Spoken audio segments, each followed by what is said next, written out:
Right, so let's have a look at what we need to add that hasn't been added already. So we've got the main things down, the cliffs, the water, we've got buildings and bridges in, and I've got the trees in off stream. We had a bit of problems with the trees at the end of last stream, layering them up, making them overlap easily. It's all been done now. And I managed to do that with only 2 layers. So yay. Basically, there's one layer where the trees, yeah, anything that kind of overlapped, I just added on a new layer basically. So we've got trees layer and trees underneath layer. So that's all cool. Also, I'm going to lock these layers so that they don't get messed up. I don't know why, but TileD unlocks the layers every time I open the program. Just see if there's something in the settings to solve that. So there's just a few extra tiny things that need adding, like the stairs here. The original map has stairs, so they need adding. Ladders and flowers and vines, all the glorious details really that we need to do. So I think flowers should be the next step, because the Everbloom Forest originally was full of them. Look at all these glorious flowers everywhere, and I think that'll be a good thing to do. Getting them done on tiles is going to be interesting, but I think we can like work in like little different cluster patterns or something and put them down that way. We'll have a mess around and see what we can do.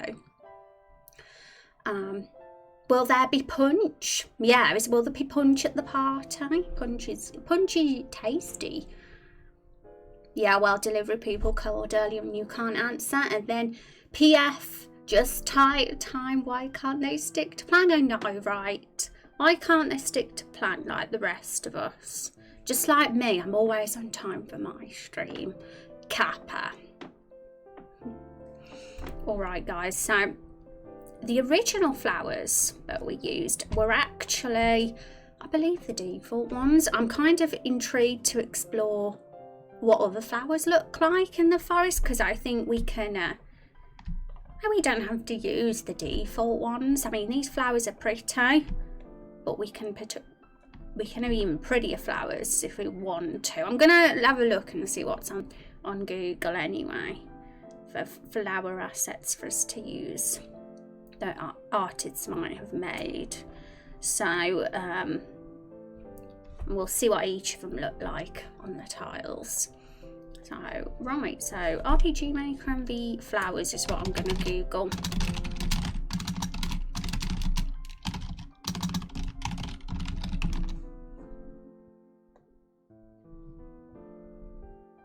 What part of England is your accent from? England. No, the Midlands. That's all you're going to get from me though. And don't say anything more than that. So yeah, the middle of England somewhere. Okay, so shall we just hide TileD for a sec and have a look at these flowers right here. Zoom in a little bit closer. See if there's some pretty ones for us. I did find some really nice ones.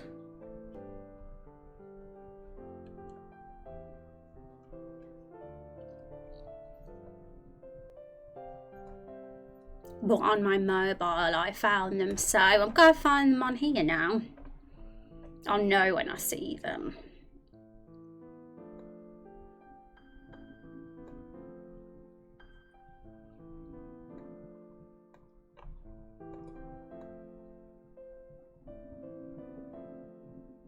Yeah, these ones here were out, the ones that we used originally, and I can see that this person here is obviously, they've called him Improved Flowers and Bridges.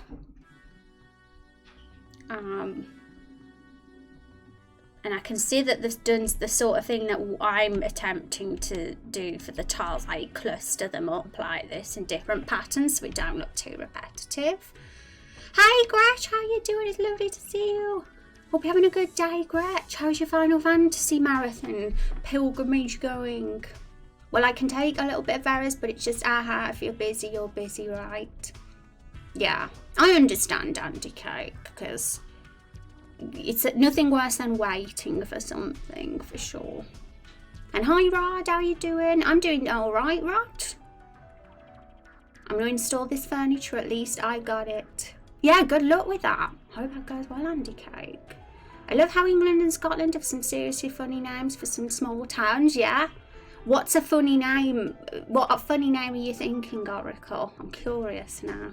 Going well, I might be near the end of Final Fantasy 9. I'm on disc 4 at least. Oh, that is the end. It's crazy how those games have so many discs, isn't it? Because I remember when I was a kid, I was like, oh my god, these games are so long. When really they were only on loads of discs. Like, well, I suppose back in the PS1 days there wasn't enough memory to that too, but they are long games, so glad to hear. Yay. So it's Final Fantasy X next, for you, Gretch. Is that one you've played before?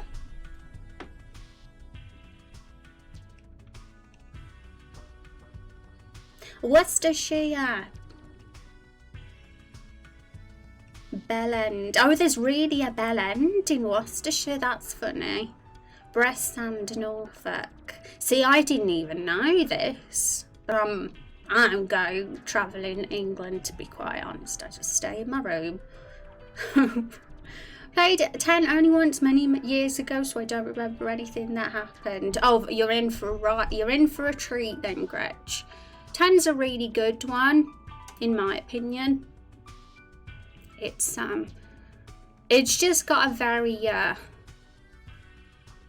a good story, good world building. It's a good one. Good battle system too. The sphere grid is very cool, and the battle system is like, it isn't an action. It isn't like a turn-based thing like the other ones. It's actually a proper turn-based one, which I actually liked. Raindrop Chronicles is kind of like that too. Gentleman's Cave. Wow, that's an interesting name for a cave. Sounds a bit creepy if you ask me. Bishop's Spit, my goodness. 10-2 is fun too. Yeah, we had 10-2 playing on our playlist just a minute ago, and now it's moved on to Final Fantasy 12 now. I've kind of like added more to the playlist over the last few days, so we've got even more tunes on our playlist now.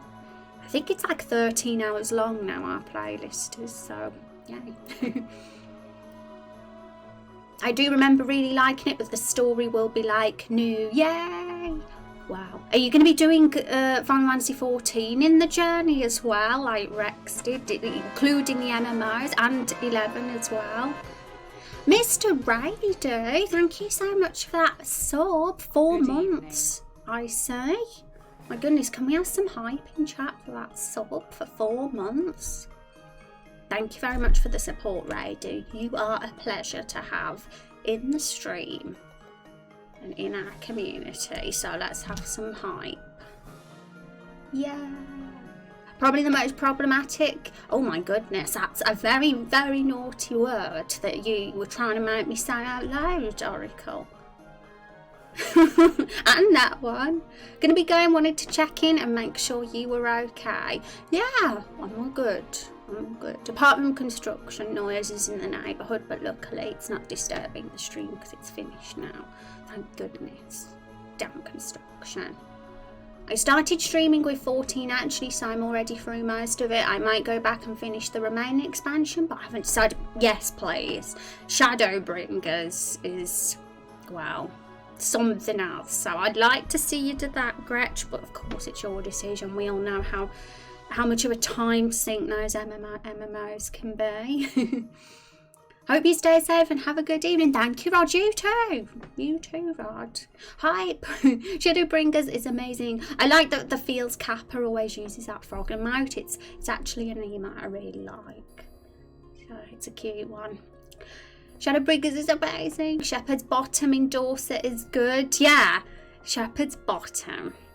You guys know that we call at butts bottoms, don't you? Right, those of you that are overseas, I'm sure you do.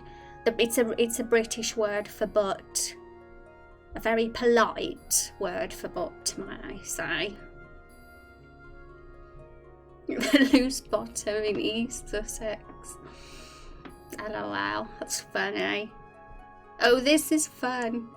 I love how Oracles remembers all these names as well. How you've managed to store them in your memory. Have you got a list of them all? Oh, I'll stop now. They're great, they're very good. I like it. So if we wanted to make it easy for ourselves, we could literally steal all these assets here. I say steal, we're not actually stealing because the artists and people here allow us to take them.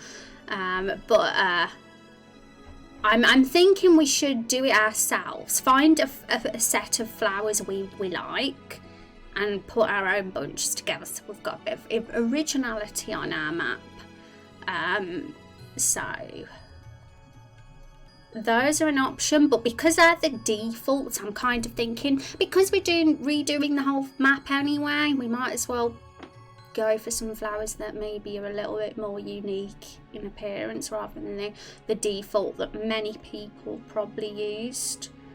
And I wish I can find that set of flowers that I thought was really nice, because I thought the art style would fit with our map as well, because that's important. We want to make sure we pick flowers that actually fit with the style. And I saw some and were like, yeah, them. They're beautiful. And I still need to read the credits on some of those as well. Some of these look very fancy, actually.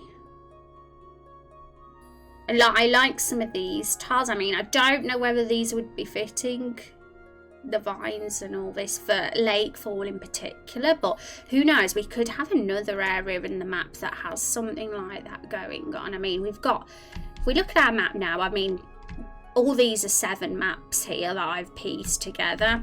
We've got potential to have other areas expand. I mean, we do need to fill in some of these areas with other things, because when we walk across the map, we don't want to just see a massive line when we scroll, when it scrolls across the screen. So we will have to sort of like fill in these edges at some point, but that's not priority right now. The priority right now is just to do what we've already done, which is this map here. And we'll think about adding to the other areas while we add new content. And I had to write a research paper about choosing town names in England for my British history class in university. Oh really? That's a fun one, Oracle. But I'm pretty impressed you've remembered them all. Hi Ant, how you doing? Hi Rose, how you doing? Love seeing some RPG Maker. Reminds me of the old RPG Maker 2000 days. I know, right? Those were the days. Very nostalgic this engine is to me, which is why. Is it another reason for my choosing of engine for this project?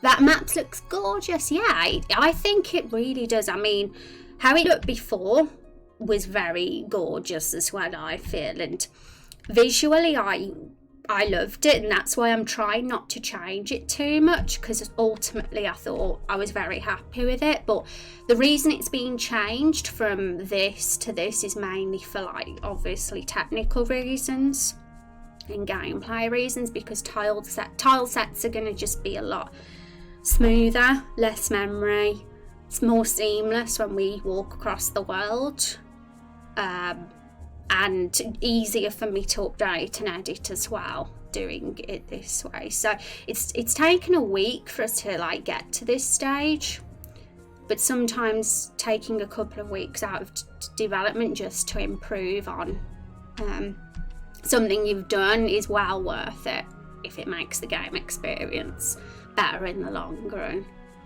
Does it still use Ruby? No, it's actually moved to JavaScript now. I think the last engine that used Ruby was VXAce, I believe, but correct me if I'm wrong, chat. So yeah, totally different language now. Any help with scripts? We'll be watching your stream for the next few hours. Oh, cool. No worries. I mean, I kind of just, you know, do my best. I dabble with the scripts if necessary. Mostly I always kind of hope that there's a script out there that can do my vision, achieve it. And luckily there's a very active community of script makers still with RPG Maker today, which is a blessing, because then you've got loads of options for your game. Thank you very much, Sol, for that follow. I appreciate it. Welcome to the stream. How you doing?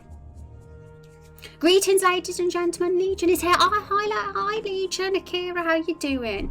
All the hugs to you, Legion, by the way, because of your kitty. And I know how that feels, because as someone who's lost a kitty myself that I had for 20 years. So all the hugs to you. All the hugs. JavaScript even better. I've been doing JavaScript solid for the past 8 years. Oh, you're a pro then. You could actually make some scripts. I know absolutely nothing about JavaScript code. So yeah, it's because I'm not a natural coder. Everybody here knows that I'm not a technical person in that way. My brain's always been creative, rather than a coding brain. So it makes me laugh when people sometimes come in the stream and they're like, "You a coder, lady?" Because it's like, no. Good morning, good afternoon. Hi, Van. How are you doing, Van? It's good to see you. If anything on demand that you want me to take a look at, let me know. Sure. But that is a JavaScript script pro in chat. Can't go wrong with that. I mean, yeah. There's always the one good thing about the RPG Maker community is that people are very willing to help. Like, I can post a support like a sort of me asking for help on the forum, and I usually get a response within an hour from somebody, and that is always very encouraging, because there's always going to be little hiccups along the way with a game project. What sort of script were you looking for? Oh, actually nothing at the moment, but we were just talking about it in chat, so it got brought up in conversation. So I'm getting better. It's been a day or so. Yeah, still hit me hard in the heart. Oh, hugs, Legion. I'm calling you Legion now, even though you're Akira. Yeah, just bring any problem scripts up on the screen. We'll take a look. Even a demon have tears. Of course, demons have feelings too. Everybody does. Just getting my day going. I hope it goes well, Van. I hope it's a relaxing and chill day for you. Lots of people in game dev channels on Twitch with lots of knowledge. Yeah, and I'm one of these people. I don't like sort of asking for help all the time, because I'm the sort of person I get a lot of fulfillment if I can solve a problem myself. You know, that feeling when you think, yes, I've done it, I did it. I like that feeling. But of course, if like I feel it's wasting my time to be troubleshooting, and I'm like, okay, this is taking forever now, that is when I start asking for help. But I always like to try to do it myself first, but then if I can't, then I tend to ask. Gonna go lurk for a while I get some dinner. Oh, I hope the dinner's yummy, Oracle. Let us know what you have. Let us know what you have. Okay, so guys, goal of today is we're going to just start adding more detail to the maps, because we've got all the major things down now. Very happy to have the trees down now, because that was one thing I was a little bit concerned about at the end of last stream. I was like, are we actually going to get these trees looking the same as before? Because the overlapping thing was an interesting one, but I've figured it out, thought of an organised way to do it, and we're all good now. So we're gonna move on to flowers first. We're gonna fill all the forest with clusters of flowers, then probably the vines on the cliffs, and I think at that point forward it's just extra details. We have a few like cliff ledges as well here jutting out, so those are some. And in Lake 4 we have extra things like we've got the barrels here, we've got signs, we've got little rocks on the ground, little bushes, a well, rocks here. Just tiny, tiny details that kind of just help bring it to life that bit more. Those are sort of things that we're going to add as well. Because everything is very, very plain at the moment. We've got the trees and the grass and that down, but everything's still very plain. So we just want to bring all that stuff to just help it look more like a forest and a chaotic, untamed part of the world. Hi Si, how are you doing? Welcome to the stream. It's breakfast for me, just ate a biscuit. Our biscuits are brilliant. I love dipping them in my tea. That's like my new favourite thing. I love it. I used to hate that when I was a kid. I was like, ugh, crumbs going in your tea. But it's actually the best thing ever now. I'm gonna get sushi. Oh my goodness, I want sushi. I miss sushi. Haven't had it since last year. Since the days when everything was good. 2019. When the world was a different place. Gonna swap my other Twitch account, BRB. Okay, cool, awesome. Or just free biscuits, but yes. I disagree, this biscuit was fire. I'm American, so the way she said tea was fantastic. Yeah, you like the way I say tea? I have a very unique way of pronouncing some words, I have to say. Or so chat have told me. English breakfast looks good and nutritious, but hold the blood sausage for me. Yeah, I'm like one of these people that isn't that obsessed with English breakfast. I'm not a bacon person at all. And I actually prefer American breakfast. I'm a sucker for waffles and pancakes and syrup and all that sort of thing. I think that's delicious. I'll take that over as. Blood sausage is great. Not a fan of black pudding, neither am I, Asriel. It's a bit too rich for my liking. Waffles are great, they're just delicious.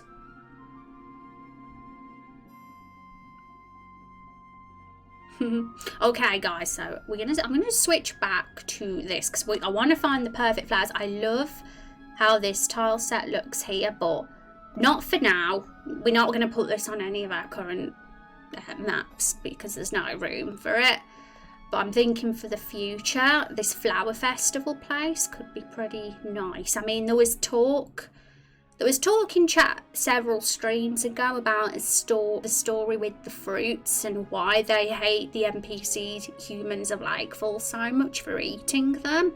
Well, they hate them. They hate humans, the fruit characters do, because the humans ate their relatives up because they're fruits. They're sentient fruits, for those that don't know. They're the first boss of the game that you fight, and they kind of want to get their revenge on the humans for all they've done, such as eating them up. And oh my goodness me, thank you for the 1,000 bits. That's very kind of you to do. I appreciate that. Thank you very much. Can we have some hype in chat for those bitties, please? Thank you very much for the support. Yay! Let's see that hype, chat. Let's see that hype for that big amount of bitties. Yay! Number 1 on the leaderboard. Taking over there for the month. Pancakes. So what would you pick? Pancakes or waffles, guys? I personally can't pick because I love them both. I love them both. Thank you for the hype, Gretchen Van. Thank you very much.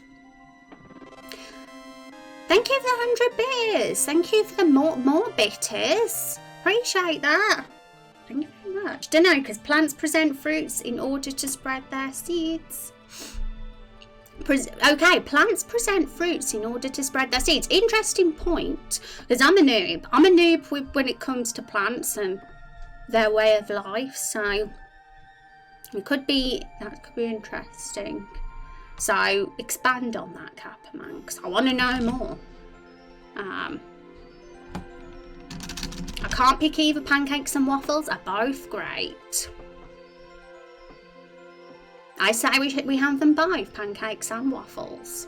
It didn't actually show, but I resub with Twitch on. Did you, Akira? Did the notification come up in chat? If it did, I apologise for missing it. I did that with Gretchen's Twitch Prime sub the other week, and I was like, oh no, how dare I not say thank you and show my gratitude. So thank you so much. If anyone has subbed and I've missed it, it's only because chat got super busy and I didn't see it. But just because they take less time to make, I can make fluffy Japanese style pancakes. Oh my god, give me some, Van. I'll try them. It didn't show anyway. Oh, that's good then. But thank you, Akira. I appreciate you with that Twitch Prime. Super appreciate. Okay, guys. So, as I was saying with the story, Kappa spoken, I could be more of an ecosystem story that humans did affected this and affected this. Oh, well, let's thank you, Car Audio Guy, for that sub first. Thank you so much. Thank you for the support. I appreciate that very much. Let's have the hype in chat, folks, for that special sub there. Thank you for that and the bitties. And, humans did this and affected this and affected this. Yeah, that's interesting. So, of course, if anybody's got any, like, because I'm talking about the store with the fruits at the moment and why they hate the humans, and I don't mind being challenged about that because we want to have a good story at the end of the day. So if I'm saying something and you guys are thinking, oh, hang on a minute, what about this or what about that? Feel free to say. So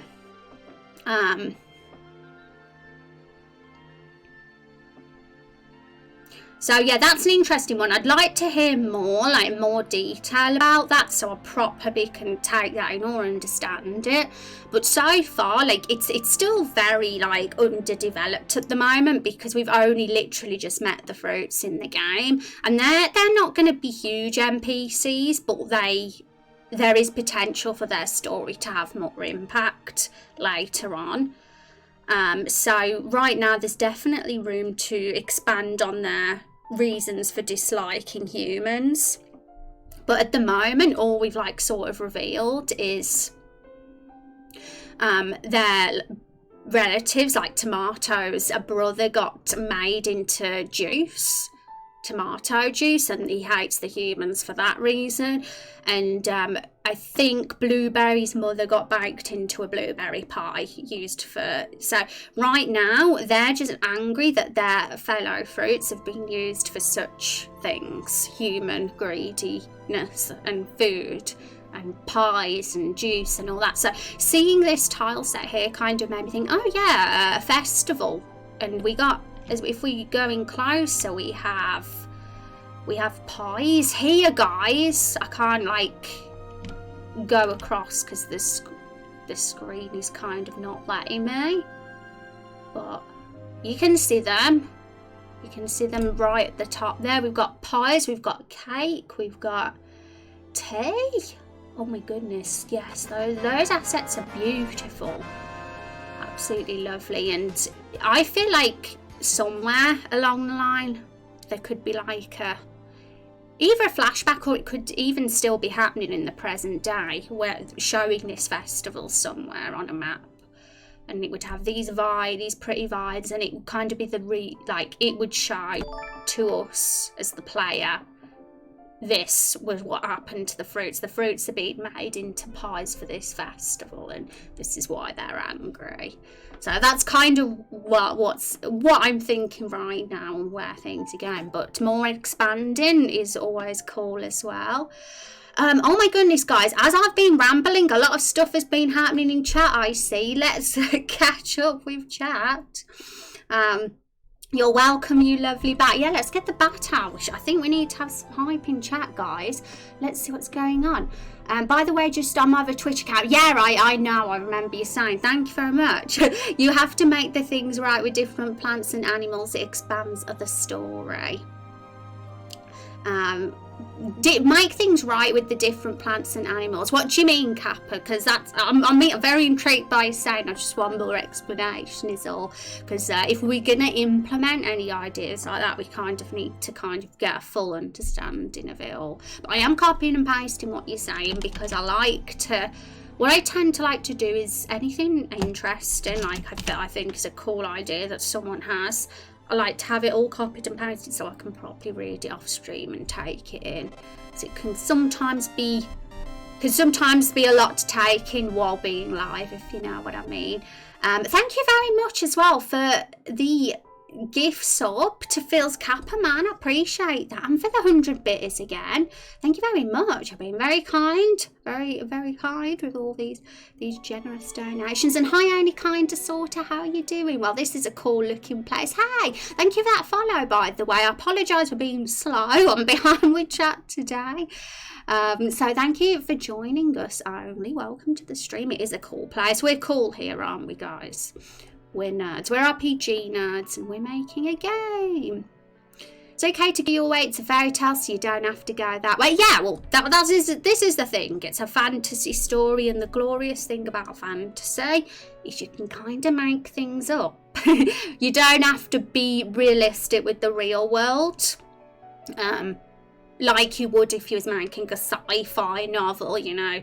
People like to be super real to the real life terms and happenings and things, but with fantasy you can kind of you don't have to be that much of that precise. At the same time, I still like to get all ideas on the table, and we tend to go whatever way either fits the best for the narrative or generally seems the most popular with the community. So I have a big Google document of all the community's ideas over the streams, and I categorize all the ideas. I put fruit ideas, barrel ideas, etc., with all the different story arcs we've got, and then I tend to review them at a later date when it's relevant, when we're actually focusing on something like that. So it's always cool to look back at those ideas. But your plushie bat can have that name for me. It's in my head forever. His face icon. It's brilliant, isn't it? We've even got the emote to match the face now as well. I was saying that it was an ecosystem story, then you would have to make things right with different players in that story. Yeah, I kind of get what you're saying, but kind of don't at the same time. Just because it's you're explaining it all in just a short sentence, and I always like more detail. But at the same time, it sounds pretty interesting, so I'm still copying and pasting it anyway. Hey, Red at work again, but wanted to say hi. Calamity, how you doing? Welcome back to the stream, by the way. I hope you're having a fantastic day. Thanks for stopping by again. I heard that RPG Minecraft V might be coming to oh, thank you for the alert, by the way, kinda. I appreciate that. Consoles right, unless I got the versions wrong, but that means there is potential for porting. Yeah, I've heard it could be on Switch. I did hear that rumour. At the moment, we only have Windows as a platform because things like consoles are expensive in terms of licensing, and we're a £0 budget project. So PC, you know, is a great thing to be on because it's a lot of people have access to a Windows, and it definitely won't be on mobile. I'll say that, even though MV games can be put onto mobile, it's just not going to be possible because our game is too big in terms of what we want to do, and the maps are so large. It's not gonna, a mobile won't be able to handle all that like an actual machine, a proper machine could. And it could teach kids about ecosystem and how they play a part in how, yeah, this game might not be for children. I'll just make that clear that it's probably not for children because there's going to be some very dark themes, and you know, potentially more. So at the moment it's not an R-rated game, I don't think, because there's nothing that serious in it, but as we go on there might be, and as us as creators, especially like me as the actual creator, don't want to never want to limit ourselves to what we can potentially put in content wise. So yeah, it might not be for children. Oh my god, the emote, I'm dying you actually did it. Yes, it's beautiful. It's a beautiful emote. Can you show me the game? Okay, in terms of seeing anything in terms of the game visually right now, we have the YouTube channel.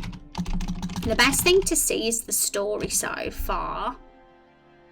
And we will gradually be releasing more of those videos over time as the game gets developed, as there's more content to show. We've only got the first one so far. We're very, very close to releasing the second. It's been on the cards for a long time because we've finished both of the cutscenes for the second video now.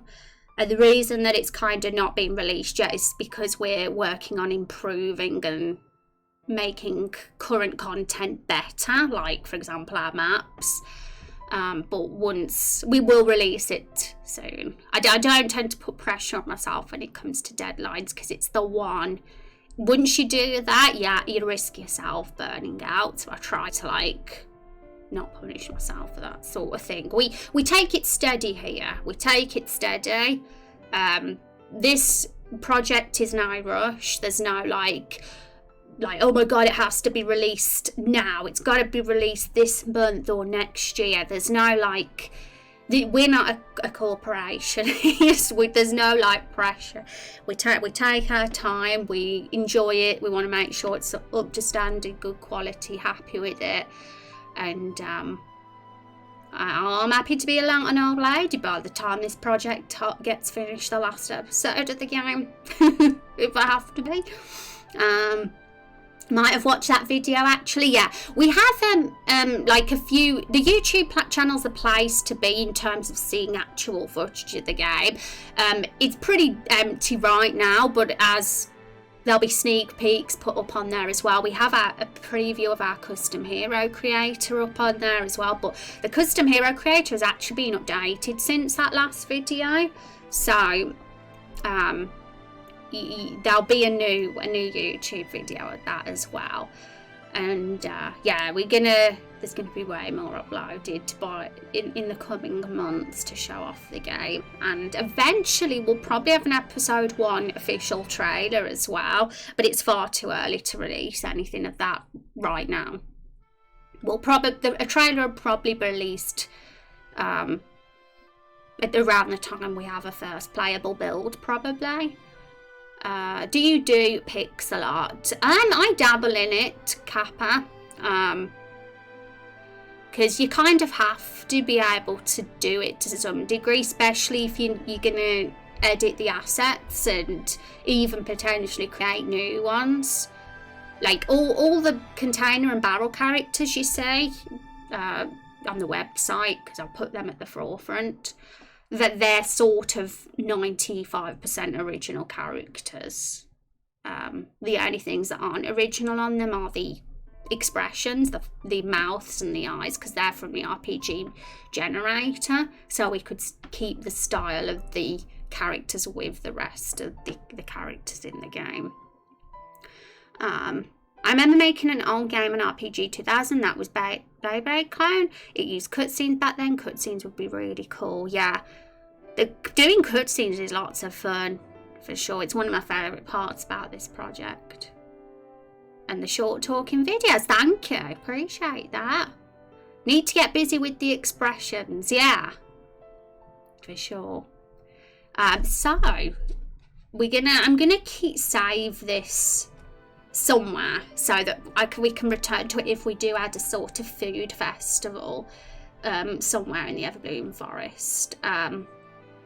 Some of these trees are very, very nice as well, and I don't know if they'd fit completely with our art style, but I'm tempted to put those on future maps, because we have so much more to do. Like when you look at this, we've all the space that's green that's not filled in is potentially other spots we can fill in with stuff in the Everbloom region of our game. So because that is the limit of RPG Maker map size, is what you see here. So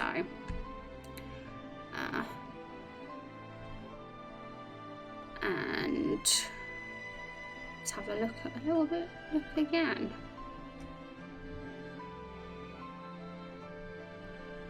Yeah, we got some really nice vines here as well, and I'm tempted to use those for some of our vines. I can't see any flowers on this one. There's really some really nice bushes as well. There's a couple of flowers here. I'm not so sure about them. The rose bush is nice. So yeah, there's definitely a few nice assets here. Couple of nice flowers, and I'm going to just look at the terms and conditions on this as well, because I've always got to make sure.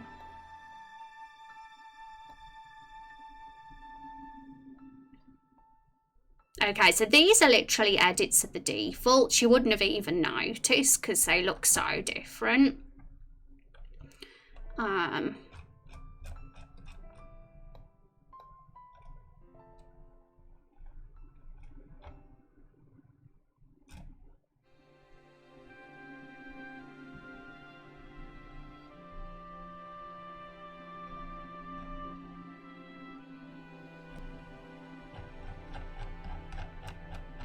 So I'll read that properly later because we're not going to be using those right now. Can you walk off the map and have it load a new one? Yes, for sure, but to keep it seamless, my kind of vision for this is each region has its own map to keep the whole like world seamless, but then when you move off the map it would go to another brand new sort of region or zone, and the sort of transition between maps could be the world map. That was my first idea, to show a sort of world map screen showing moving from area to area. But originally, each of these 7 maps that you see here that piece together now are all separate, and you had to move, and there was like a fade out transition between every map, and I hated it because it really broke the immersion. And it's more pleasurable to walk through it like this without the disruptions. But it wasn't. Unfortunately, I had to do it that way when using parallax mapping, because you cannot physically do a PNG image that's this big. The system would just crash. It'd take too much memory up. But tile sets are different. You can actually have big maps without that problem. So we got a lot more freedom there, and it's nice. I like the sakura trees. They're very pretty. I might have to get my phone out and have a look what the name of this thread was where I saw these flowers.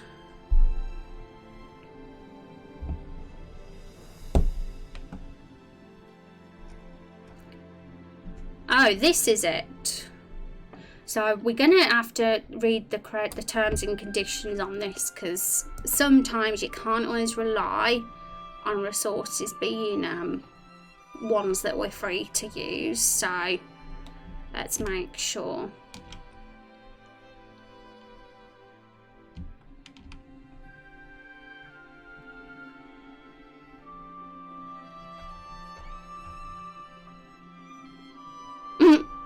Don't comment saying, Zmong, you draw this is wonderful, you're a god. I didn't draw, but yeah, I know the feels, dude.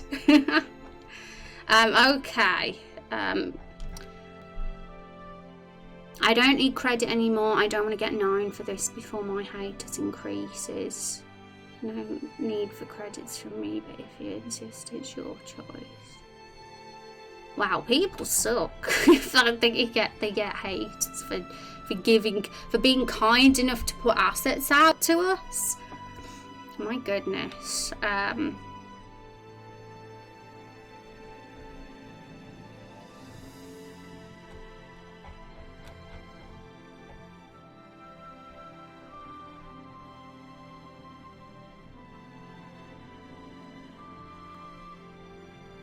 It seems like it's fine. I mean, the fact that they're saying that makes me think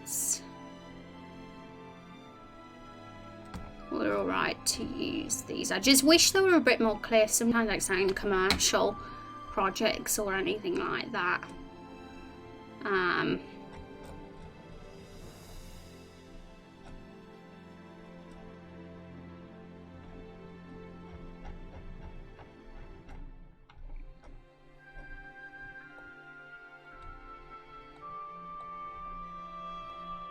So, where are these flowers hiding from us?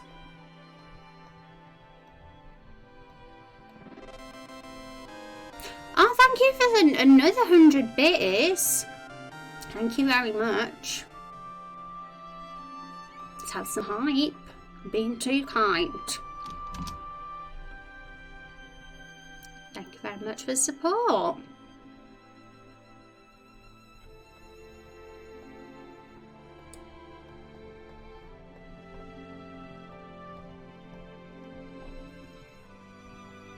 So it's definitely somewhere in this thread, because this here, the flower, is actually linked to this, so they're going to be hiding somewhere. Let's just open a lot of them.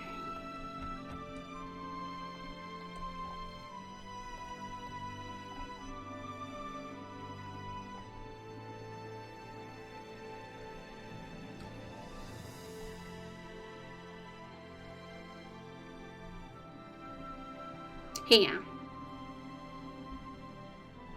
If the flower arrangements, note this is not placed for tile set, it is used for parallax mapping. Well, we're going to use them as tile sets, so okay.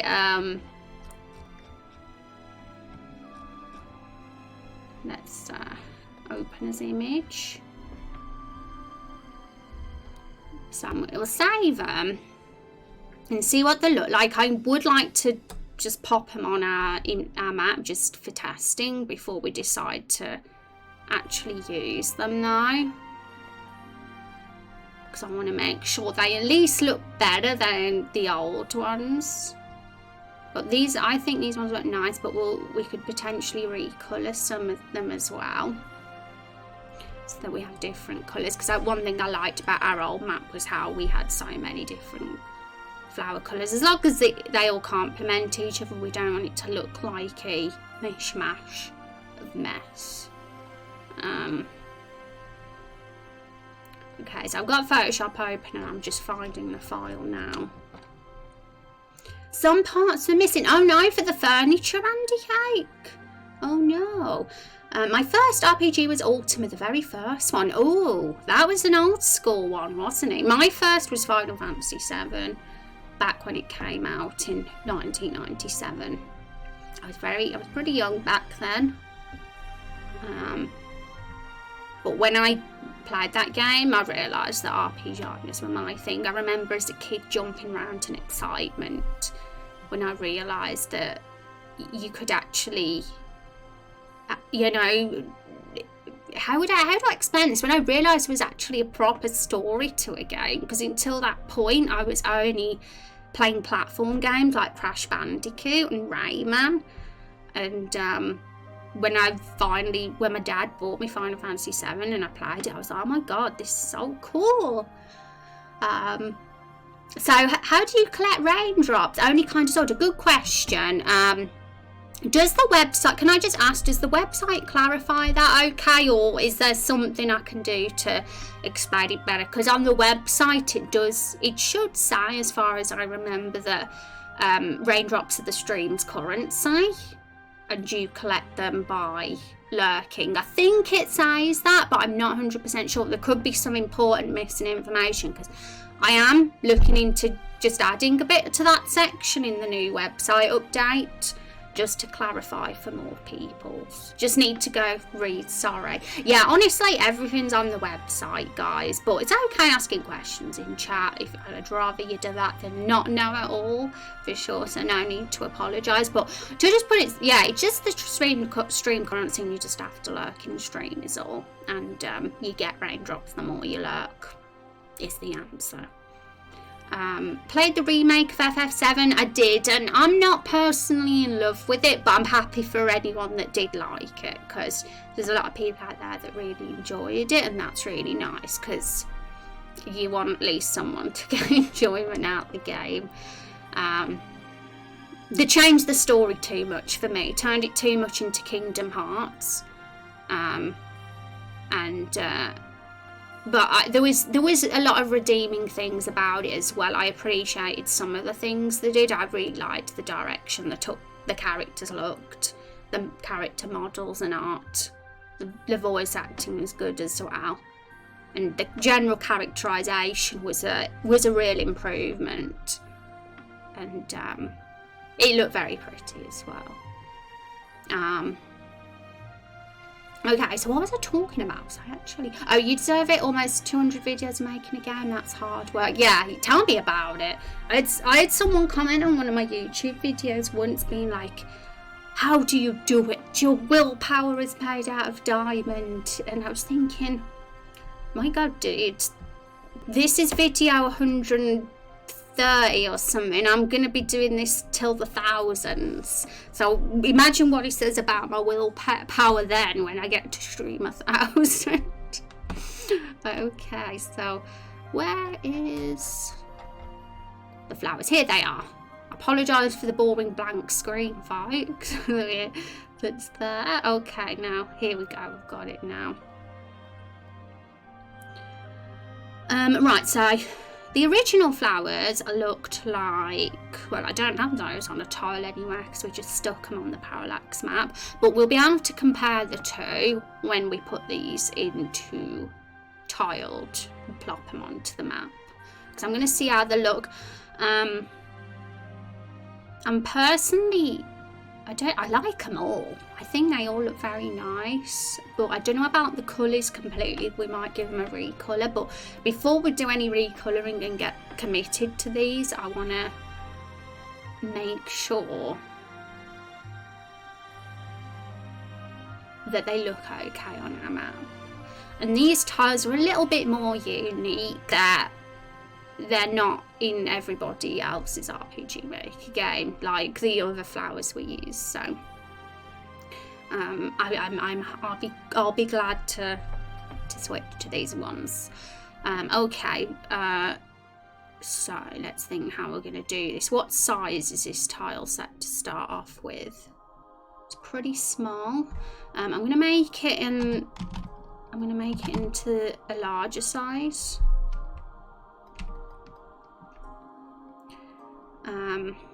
This is the kind of size we're using for our tiles.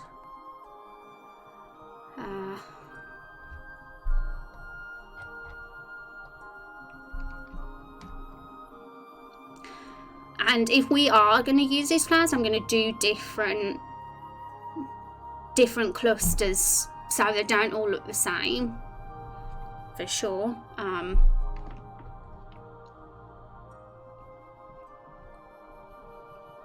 But we'll see how they look first, because we might put them on the tiles and think, oh my God, these look nothing like the rest of the map. They look weird. So we're going to test first. So let's save the tile set first of all in our special folder. So we'll call this Flowers by Hanzo, because that's the name of the I always now in my file names put the original artist, because that's going to make it way easier to credit when we work on the credit section for our game.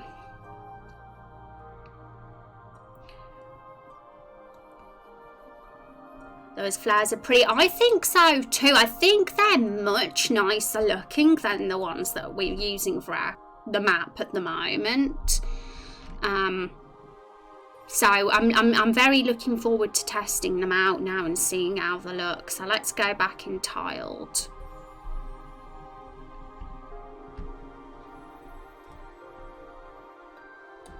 So we need to add the tile first. It's very easy to add tiles. You literally just press a button and it allows you to browse your computer and add the flowers, and then all you do then is embed them on the map And that's just a checkbox. And once you've done that, they're there. Also, the tiles aren't set up properly, I can see. I've just grabbed them and it's got some of the other flowers in on the tile. So we'd have to spread them out more, of course. But we'll just put them down to see what they look like. And we need to make a new layer for them as well. So, flowers.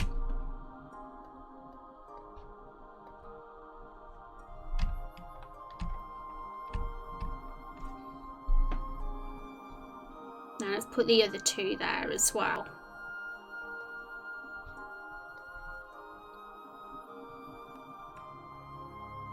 And the original ones look like this. So you can see the difference, can't you? They're more... The original ones are larger and a little bit more blurry, actually. These ones look more finer with detail. And better sort of drawn as well. So I think if we have lots of different cluster positions of these and kind of fill out all the grass in the same way we've done it with these, like we'll approach it the same way, do like lots of different clusters. I think it has the potential of looking really nice with these flowers instead. We do different colours as well.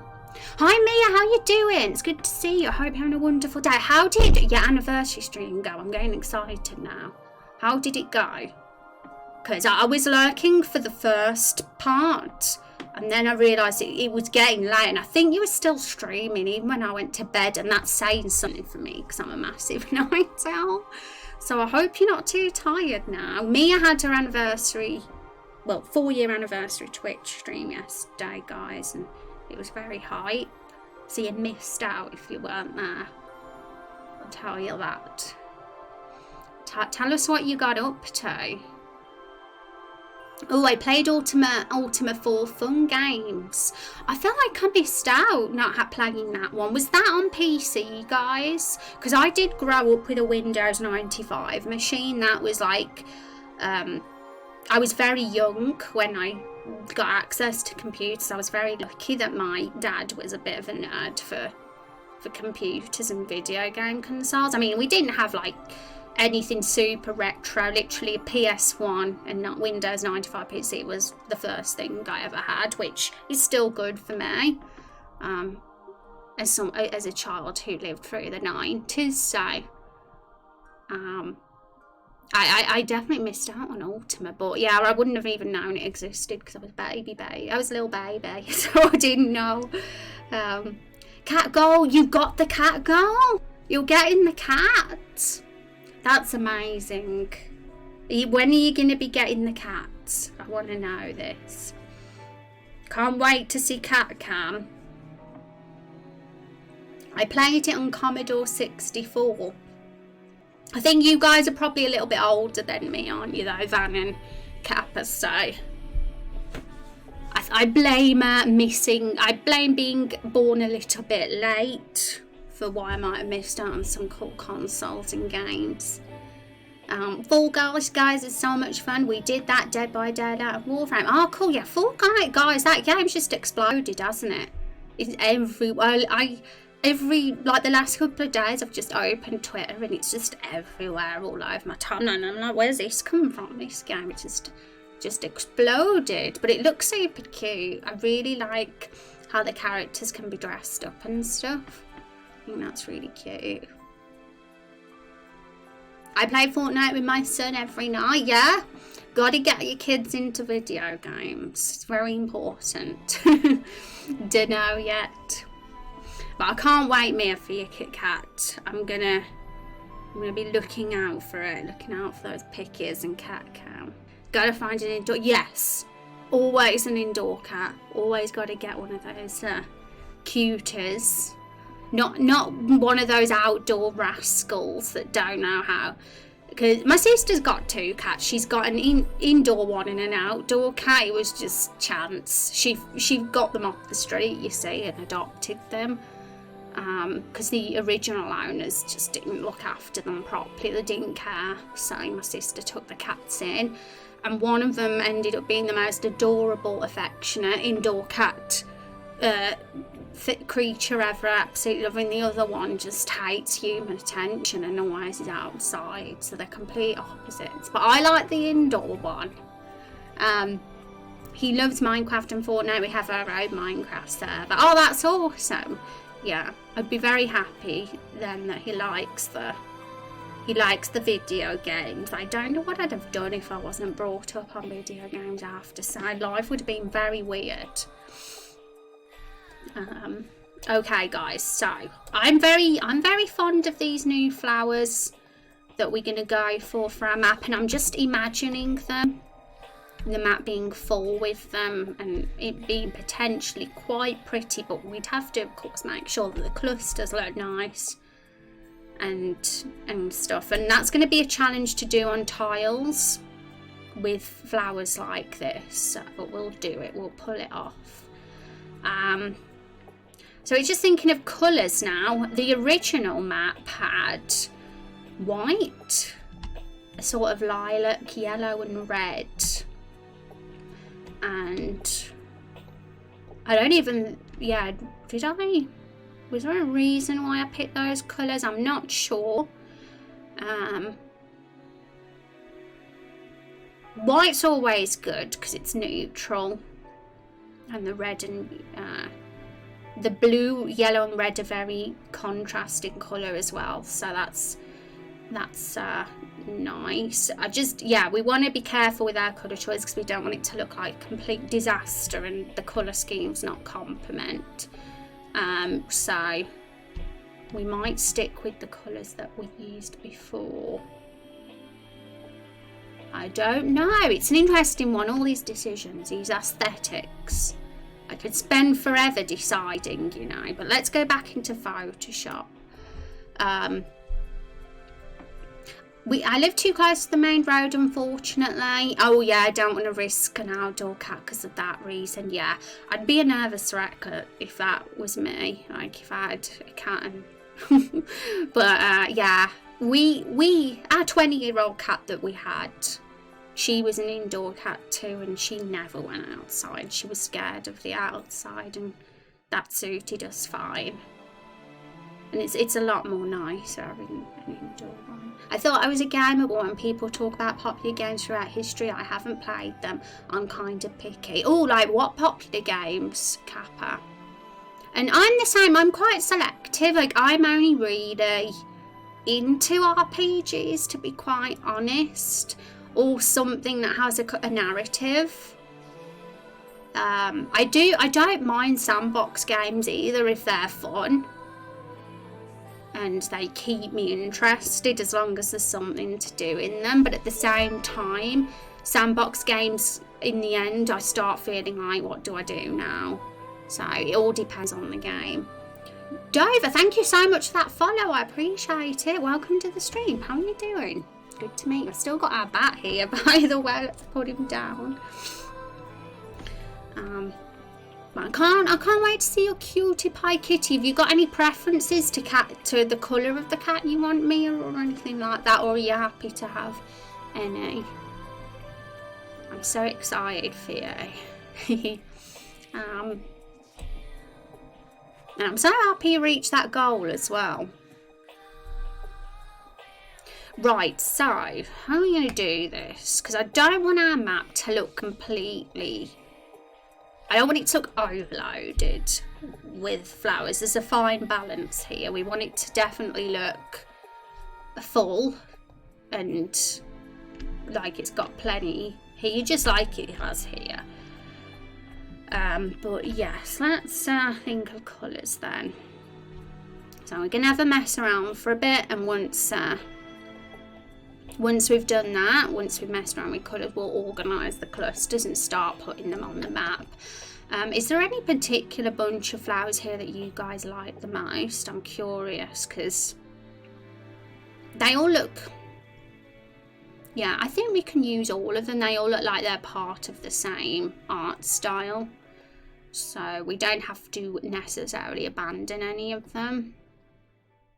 I'm gonna see what sort of colours we can get if we can mess around with this. So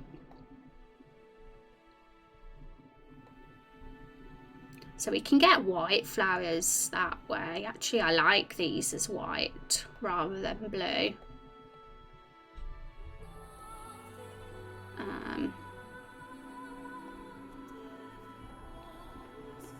Because I'm going to try and get the same colour scheme that we had before for the flowers, because they seem to work quite well.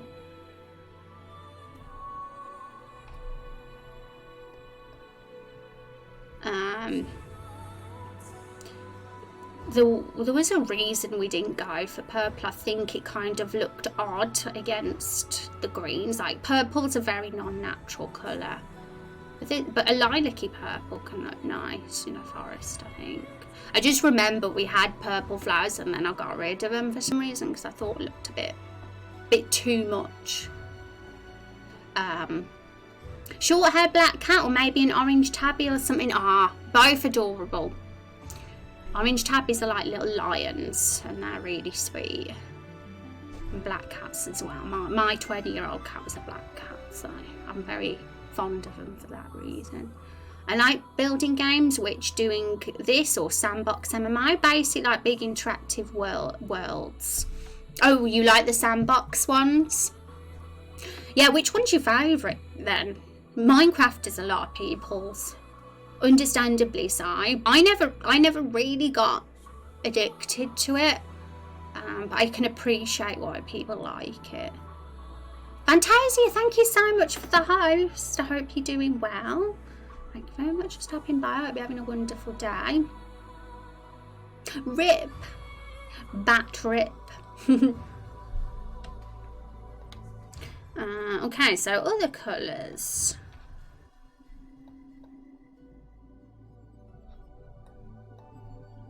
Make this a little bit more brighter yellow, maybe.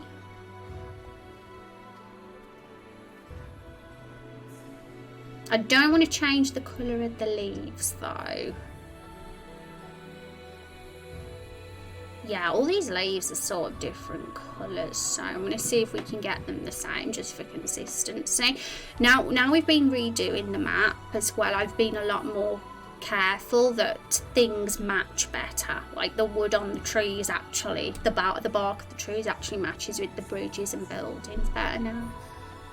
And I think it looks a lot more nice like that rather than being a mishmash of colours.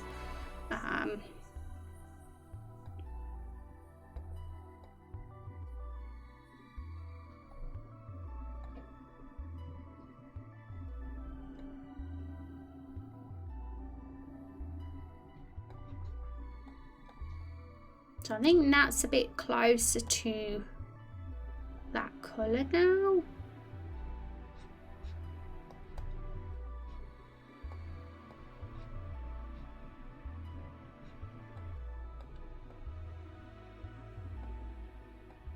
Yeah, I think this brighter green that these two are probably more than the dull bogey coloured green here is what I'm going to be aiming for.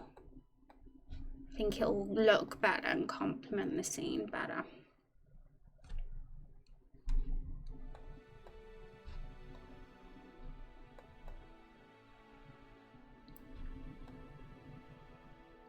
Man, what? Thank you for joining the Discord. Welcome. I'm gonna say a welcome to the person that joined our Discord, because I'm nice.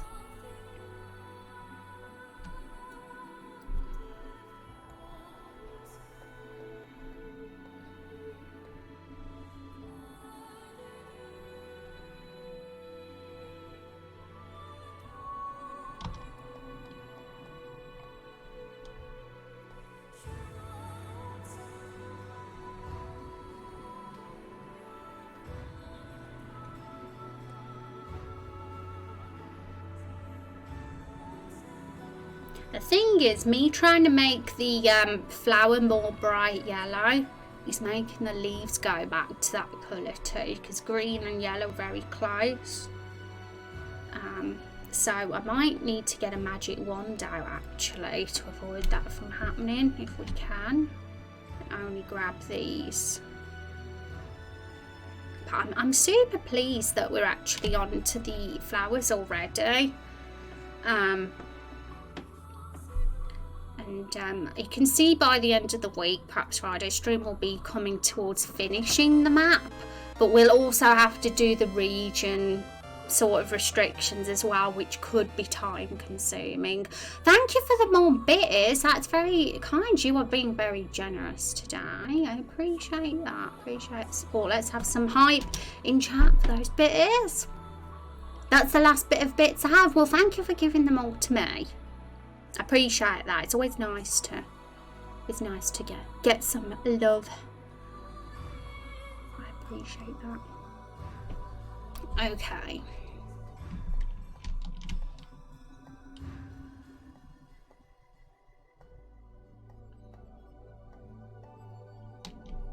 So I think we've grabbed them all there. And we haven't grabbed the... Let's make it a bit more bright.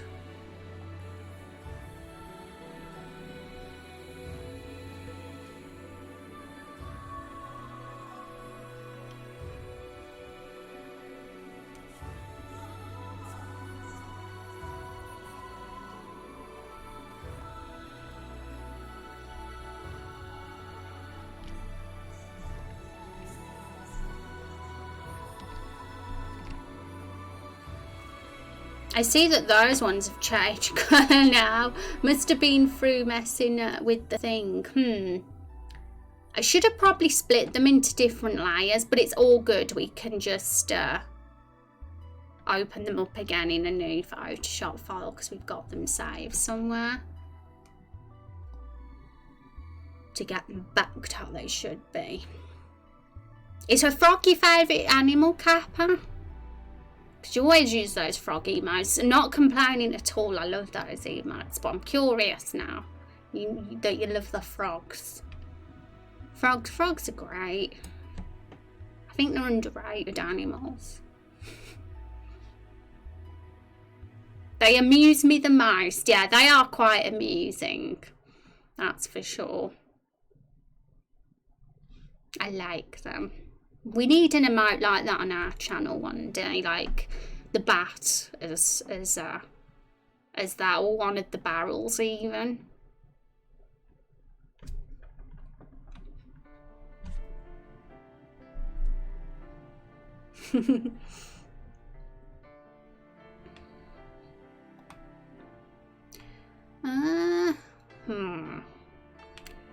So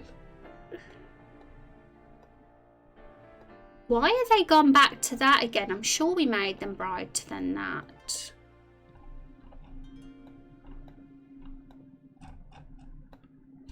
I'm confused. Just highlight them again now.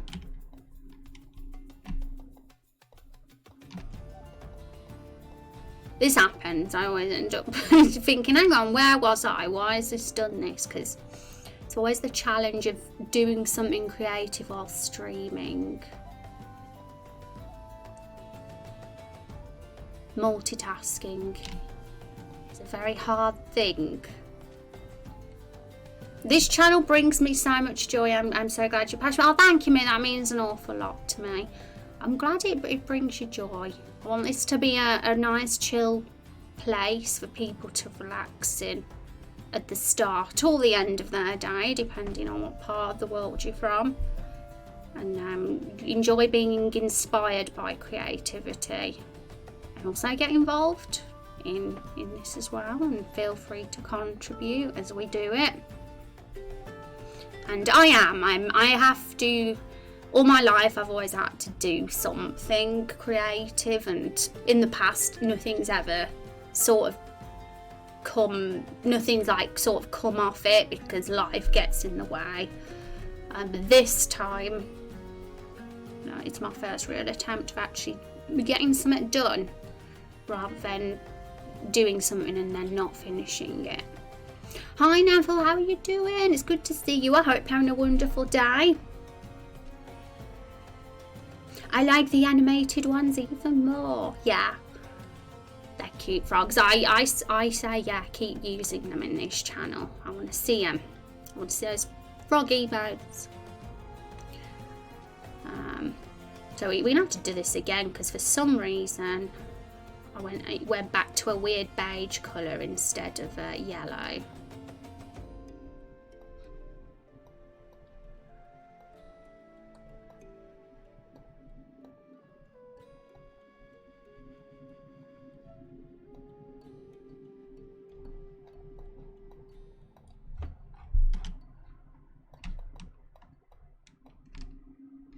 That's a nice yellow. It has recoloured the other flowers though, so I'm actually going to delete them because we don't want them looking like that, do we?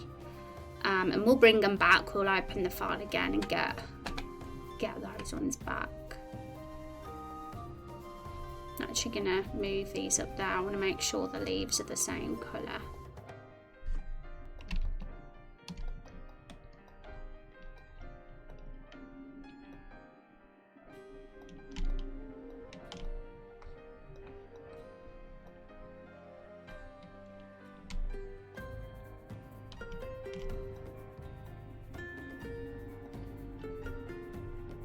No matter the intention of the emote, I use them for the expression. That's a funny face. I don't even know the story behind those emotes. I think I've always liked them, but I've never understood the story and why it's a frog.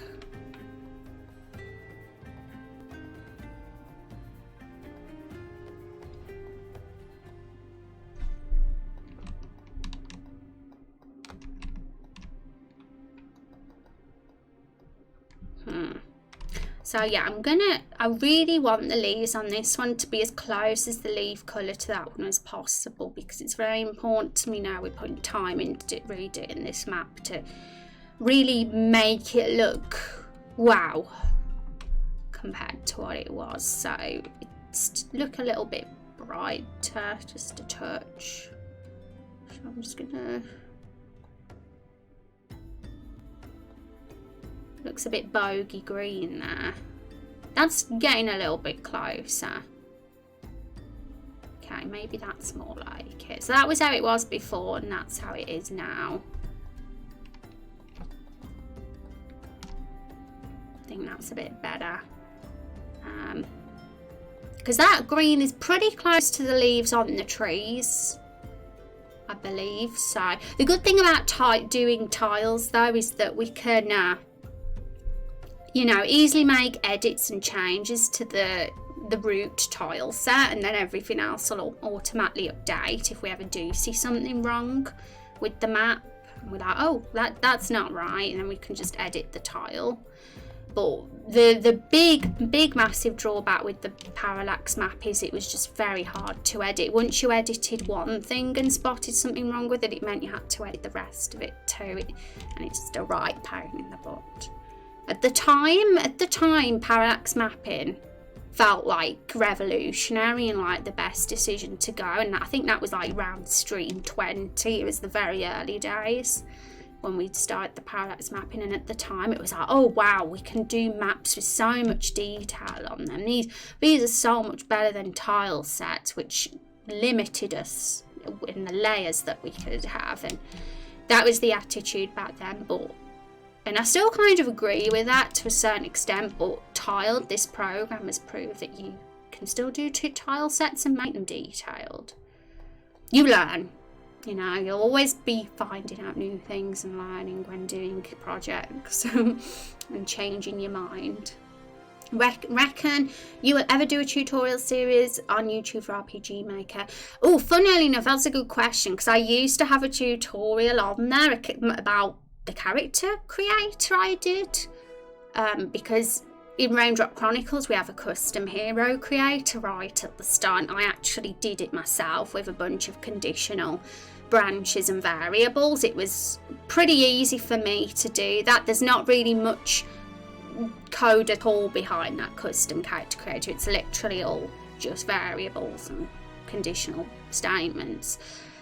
It took a lot of time though, because there's a lot of variables in that, but I did a tutorial on that, and funnily enough it hit off. It ended up getting about 5,000 views on YouTube, because people actually thought it was pretty unique and there wasn't really anything out there in the engine like it.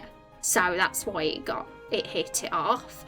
I ended up putting the video on private, funnily enough, even though it was still getting like up to 50 views potentially in a day. So at some times I actually chose to put it on private, because I was getting a lot of comments from people starting to ask a lot of questions, like, so how do I do this, what can I do to do this, can I, and I started having mixed feelings. I was like, first, I don't have the time to do this, I'm busy on my own game here, I can't be teaching you. So that was just one reason I put it on private. And the other reason I put it on private was because I started to think, hang on, I'm actually quite proud I made something original here, and I want to keep it a secret on how I did this. I don't want everyone else putting it in their game. So I started to get a bit more selfish.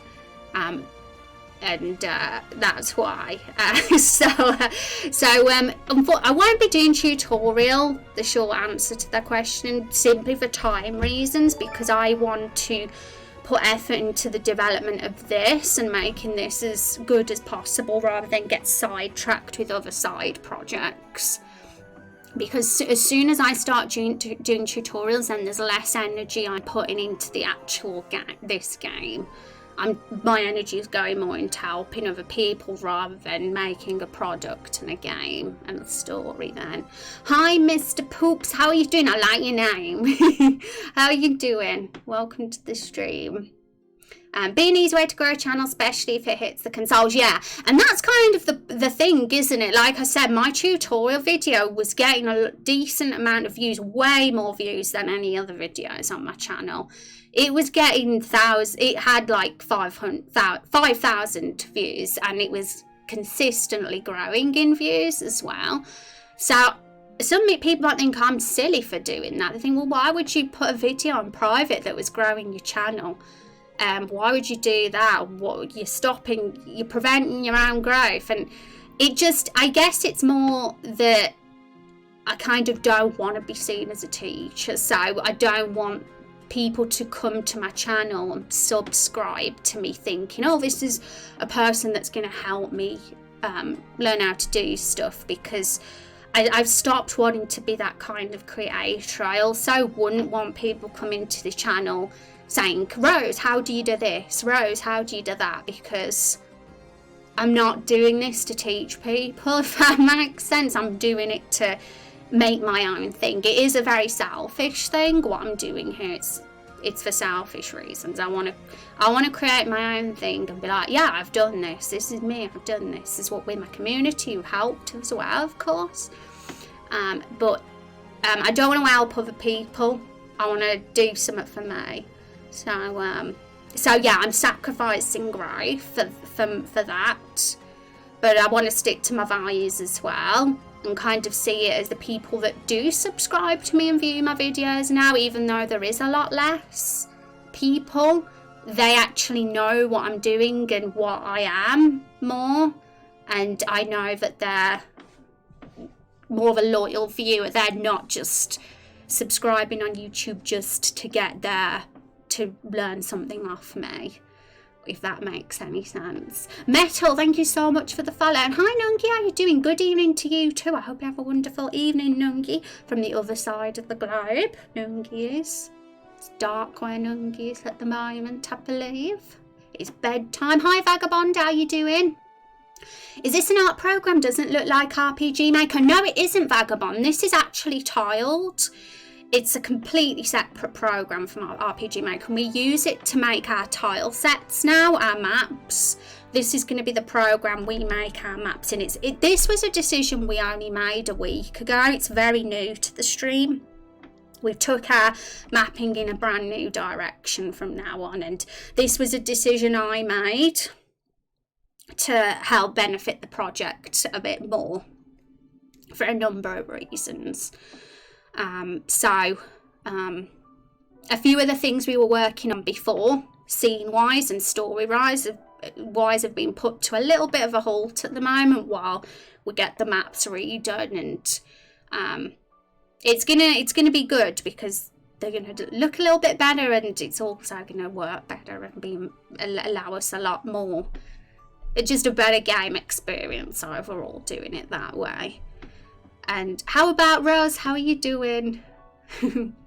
Oh, what did I ask? I forgot what the context was to that kind of sorta. And that's reasonable. I made the mistake of giving advice help to folks who had RPG Maker questions and since got... Yeah, that's exactly it, Vagabond. I found I was going down that route because my video hit it off and I was literally... It was hitting thousands of views. It was getting to the point that there was people commenting every time I woke up on that video asking me something about my custom hero creator and wanting to assist them with it. And I realised that if I was going to actually answer those people's questions, the day would have gone by and no work would have been done on Raindrop Chronicles. And that isn't what I want. That is not what I want. I want to be able to... I started to think I've got to get selfish here.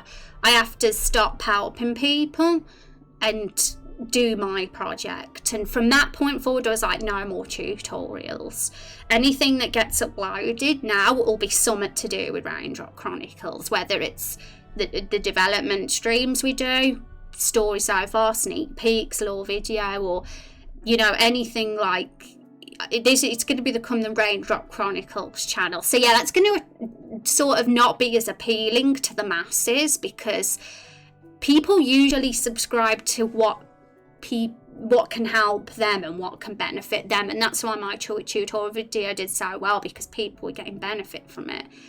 And the people that are going to subscribe now are going to only be the ones that actually have an interest in Raindrop Chronicles and the game and want to actually potentially play the game when it comes out. And that makes me more happy and satisfied because I'm thinking, yeah, I'm getting fewer views and subs now, but I know that those ones that do sub are they're actually interested. So I'm actually getting overall more satisfaction, funnily enough, because I'm not feeling used.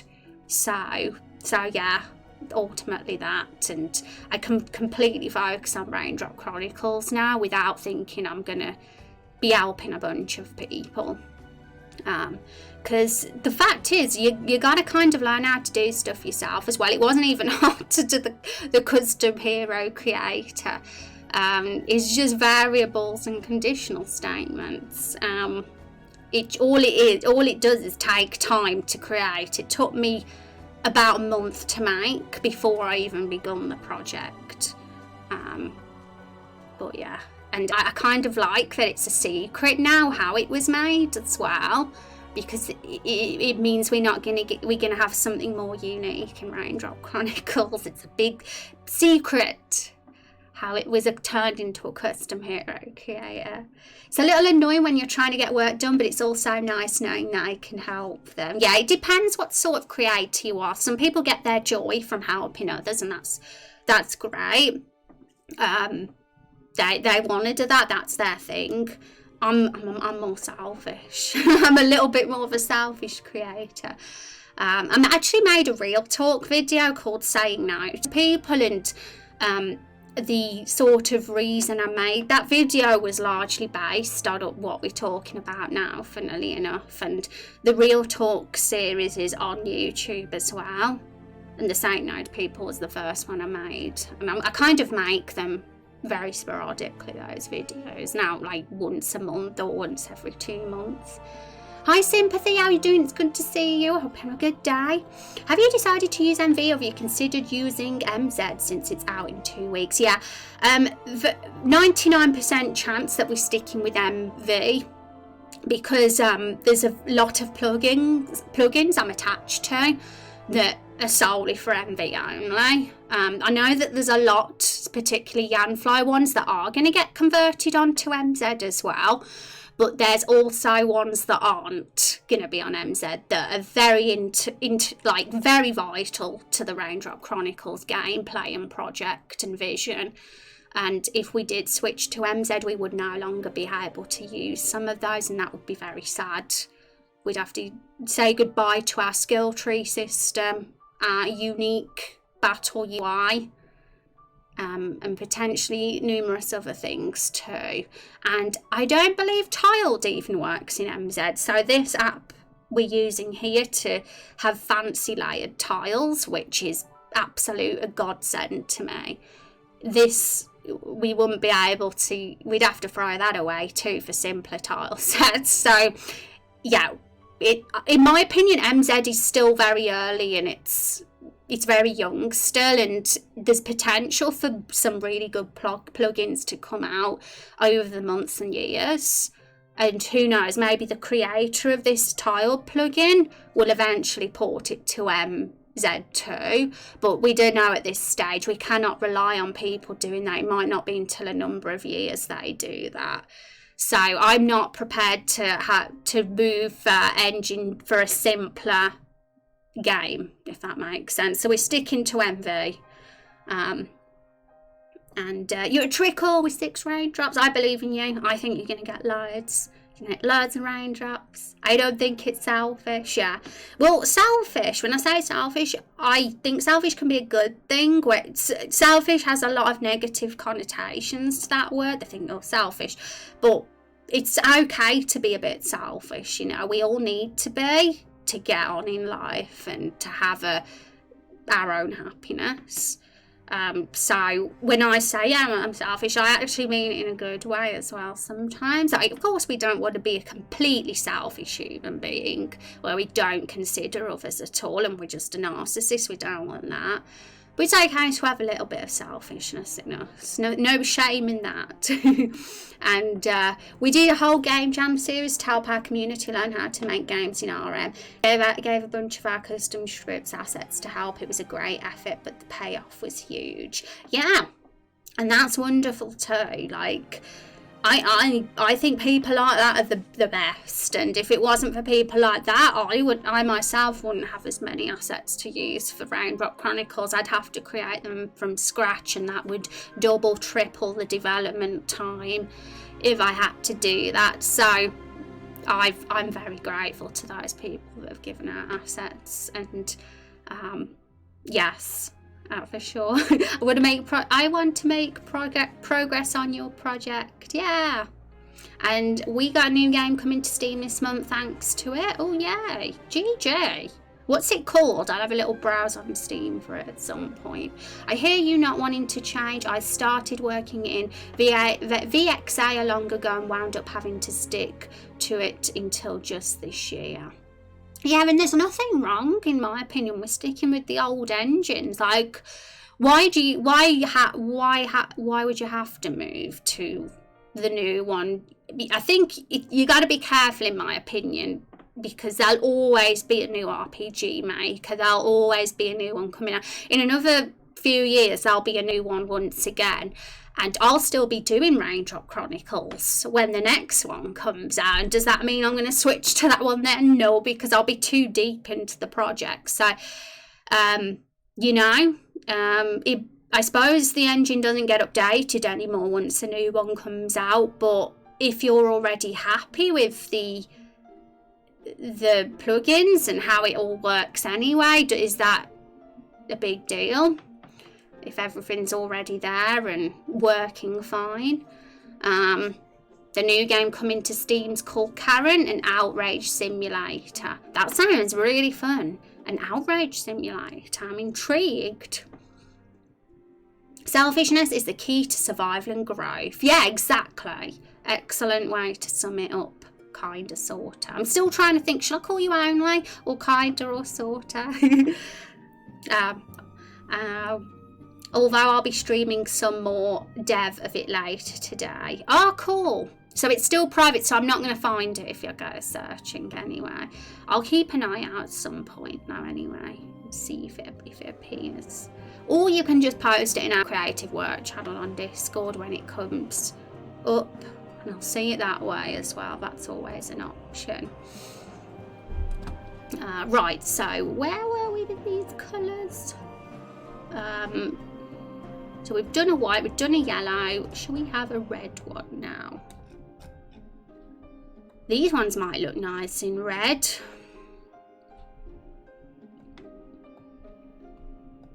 Let's get Photoshop back up so you guys can actually see it. We're colouring in some flowers, guys, because the challenge now is to make clusters of flowers all over the map of Everbloom Forest. So we're just getting the colour to our liking now.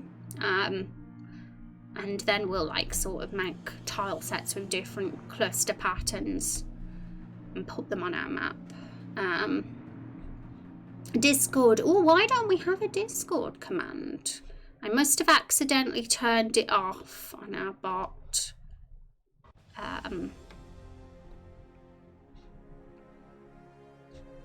So let me tick that. Okay, so now if we do the Discord command, it should actually come up this time. It was turned off.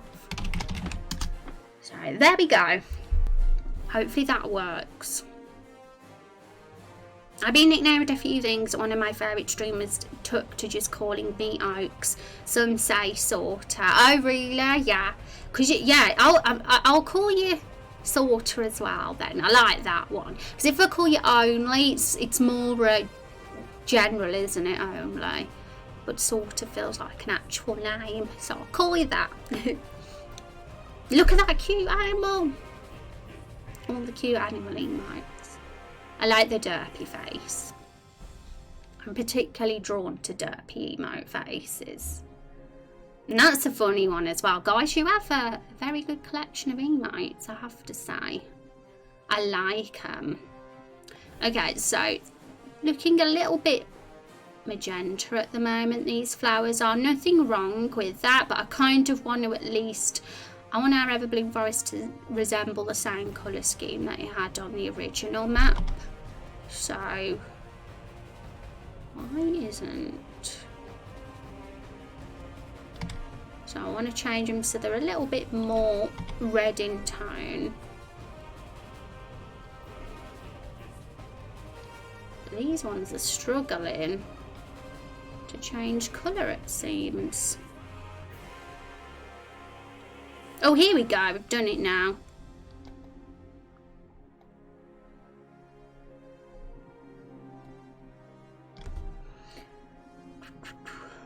Yeah, emote spam. Let's, everybody who's here in chat right now, put in your favourite emote in chat on the whole of Twitch. I want to see everybody's favourite emotes ever.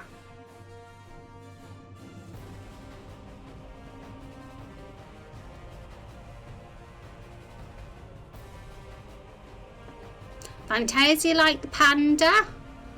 Kappa likes the frog. I'm not surprised there.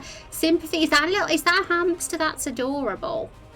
Akira likes the bat wave. Do you, Akira? You like my emote? That is sweet. I appreciate that.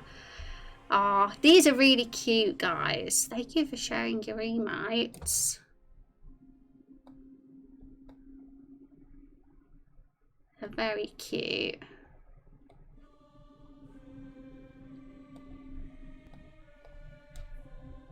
Okay, so these are a little bit more pink in colour now. So we're getting a little bit closer. Oh my god, look at that pumpkin. That is absolute brilliance.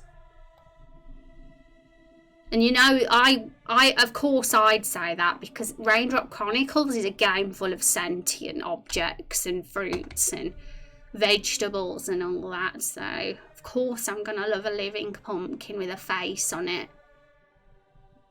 That's adorable. Yay! Our musical notes with heart faces on them, that's really cute too.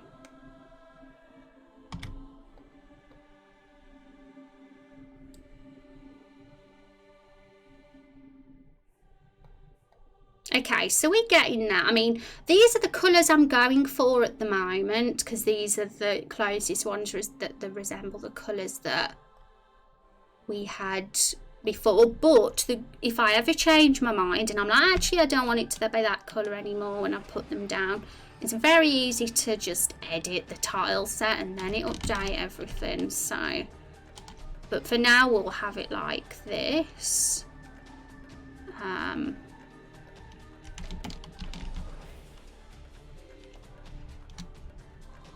don't want to fuss too much on colour right now.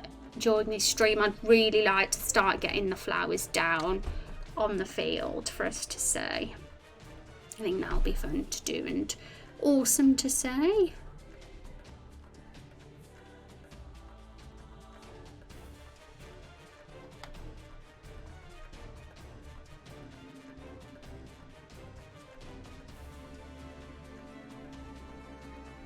There we go. I think that colour is pretty close. Yeah, okay, cool.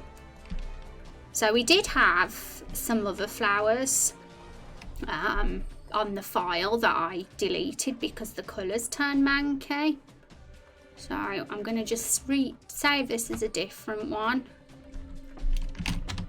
and bring the old one back. Here we go. There were these ones.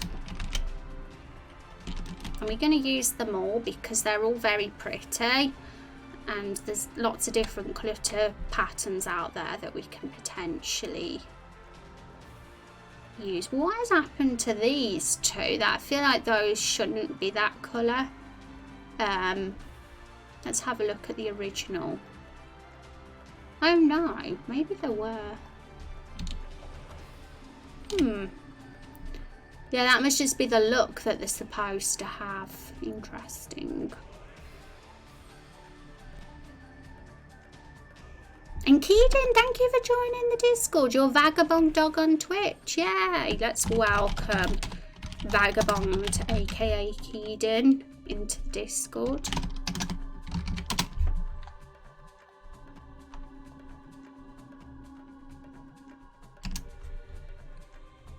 Thanks for joining, guys. Discord's the place to be if you want to be updated on things like, you know, the stream, news about the game.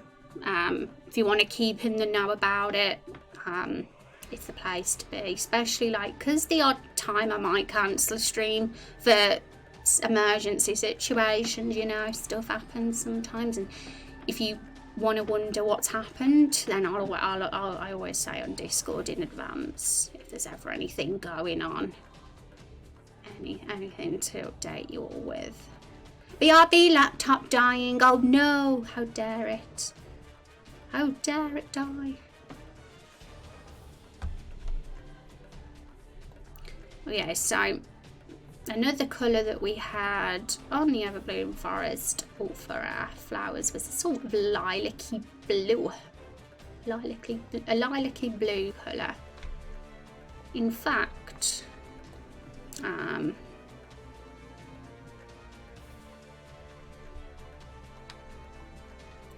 yeah, let's edit this one and see how we can make this one look.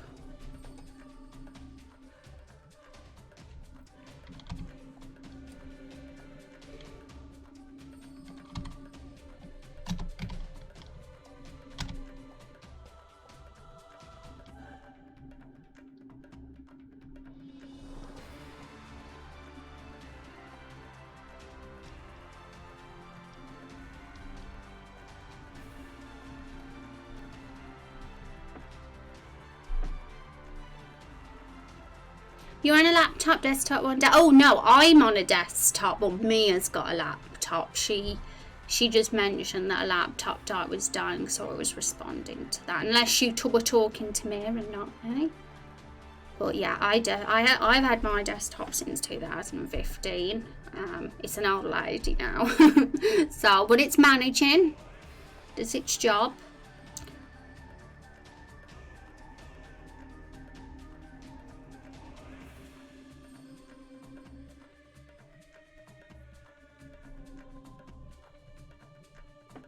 I don't have a laptop anymore. I used to have one before I had my desktop.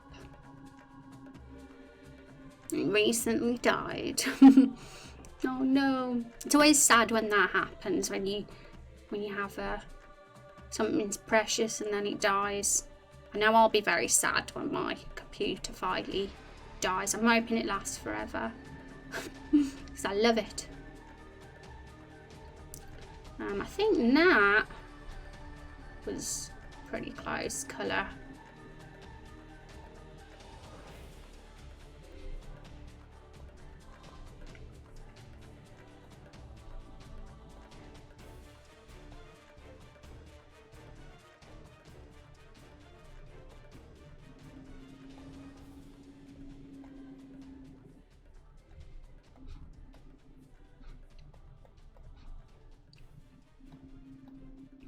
I'm just messing about with it just a touch more. I think I want it to be... Oh no, not that. There.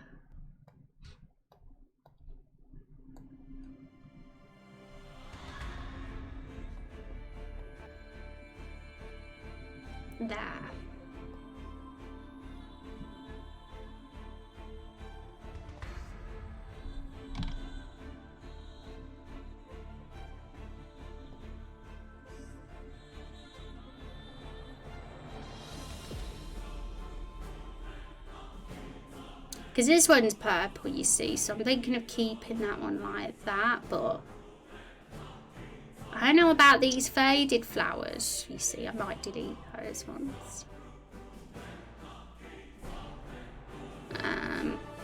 Also, we need to change the leaves because they've turned a different shade of green. So we'll grab all those.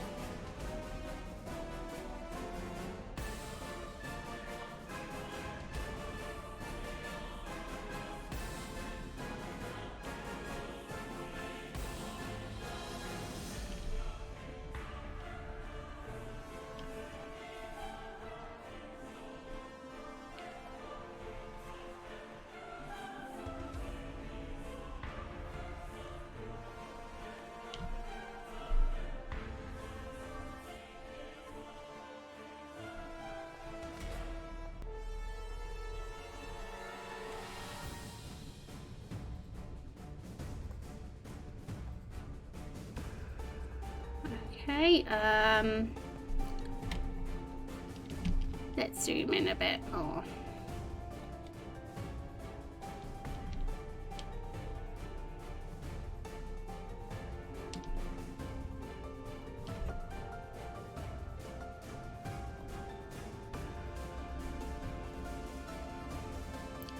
Now green's okay, but well, now we can't even see what the green's meant to be like, so let's move across so we can actually see.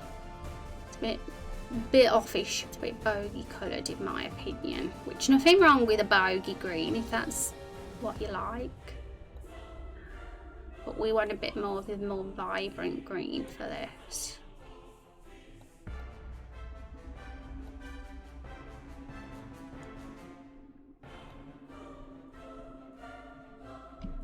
It's still sort of like that. We might need to do it twice.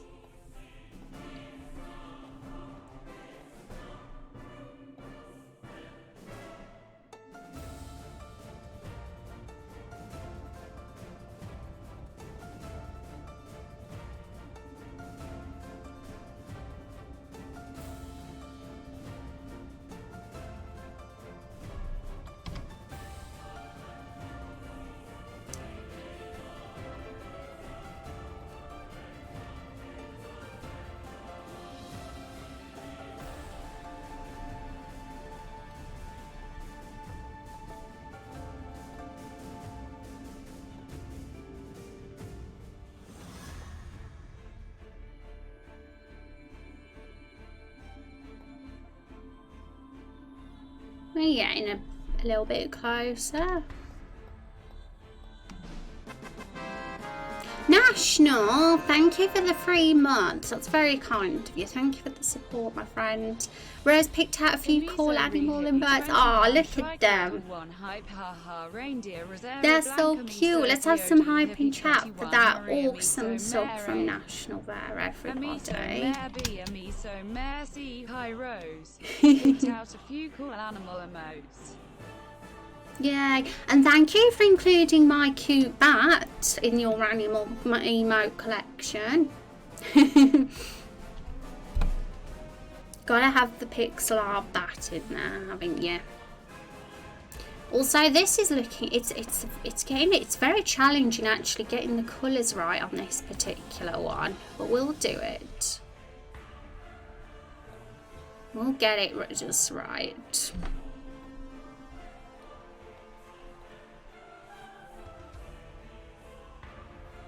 How are you doing though, National? I hope you're having a good Wednesday.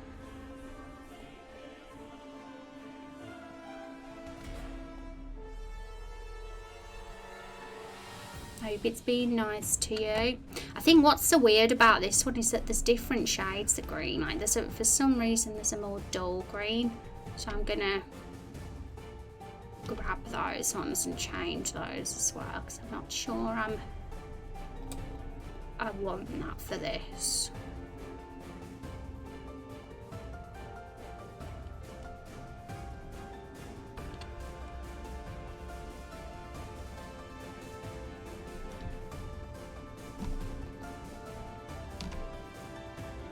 They're still a little bit bright, but there's an improvement.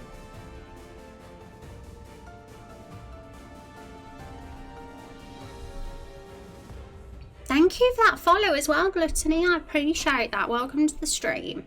It's good to have you here. Wednesday's going well. I love the flowers you're making. All the shades look so good. The pale blue balls are very pretty. They are, aren't they? What it is, we're trying to upgrade is what I'm going to say. Like, you know, our flowers in the Everbloom Forest, they were like that before. Nothing wrong with those ones. They were still looked very nice, all clustered around the area, but we want to be more, I'm thinking because we're redoing it all anyway, only makes sense to go all the whole way, making it as gorgeous as possible, right? And plus these assets here are actually in the default assets of RPG Maker MV, so these ones that we're going to be switched into are a little bit more unique, a little bit more fancy, a bit more rare, also I'm going into more effort to make edits to the colouring as well, so that always helps give it a unique touch. Those flowers we had before were literally as they were right from the engine, so I think it's going to help our map a little bit more. I'm very excited to see how these are going to look in the Everbloom Forest when they're done, because we're making good progress with our map now. We only put these down for testing, by the way, to see how they'd look, and they look pretty nice, don't they? And that's the old colours as well. We've made them a little bit more suitable, and everything's done. The trees are all in place, everything's there. It's all about the extra details now, getting the flowers and vines in the forest, and then we'll be there with our map. And then the only thing we'll have to do then is the region restrictions. We'll have to make sure that you can't walk over the water or over all the cliffs and trees and stuff. And that, I think that has a little bit of a learning curve in TileD. Have to figure out how that works, because it's different to RPG Maker. And I did a play test last night with our new map and walked across, and it was so smooth and so nice, and I had Task Manager up, and it doesn't take quite as much memory up as the parallax maps did, and it was all very nice to walk across, and so that's yeah, that was nice, because I like to make sure I've been doing test plays throughout, because the last thing we want is some bug creeping up on us and when we've already done the thing. There's a Q emote too, Fantasia. So let's go back to editing our flowers.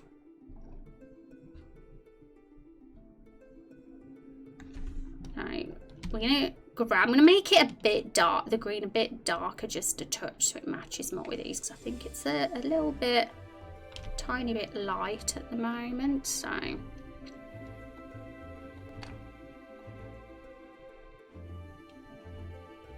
that's a bit more like it. I think I forgot to grab those few pixels here though. Make sure they're grabbed.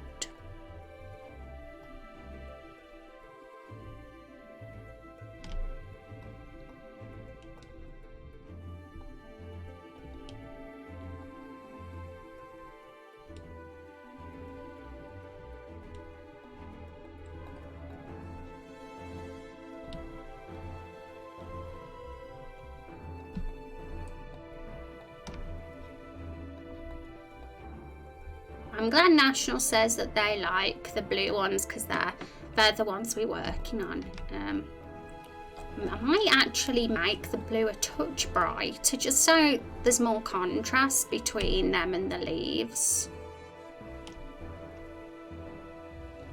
So we want them to stand out as much as possible, just like the others. For some reason there's a few pink bits, so I might actually manually edit those out as well. Because I don't know why they're there.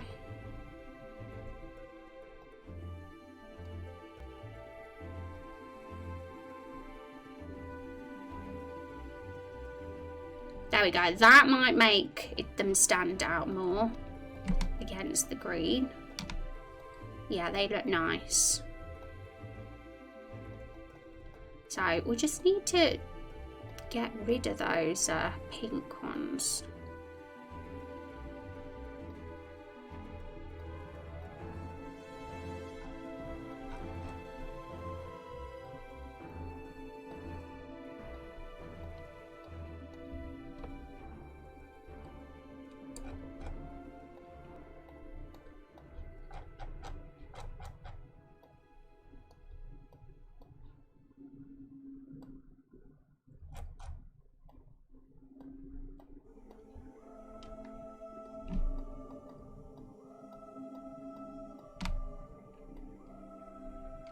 Cool. Now, this one is almost there. I think that it says okay, but some of the leaves look a tiny bit more dull, so I'm going to grab those. Also, we'll put it on a new layer as well, so we don't accidentally change the other one.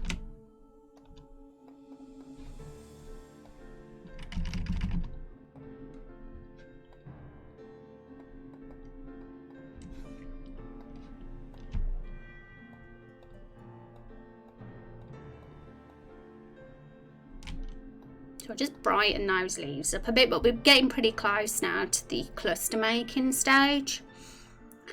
So that'll be fun.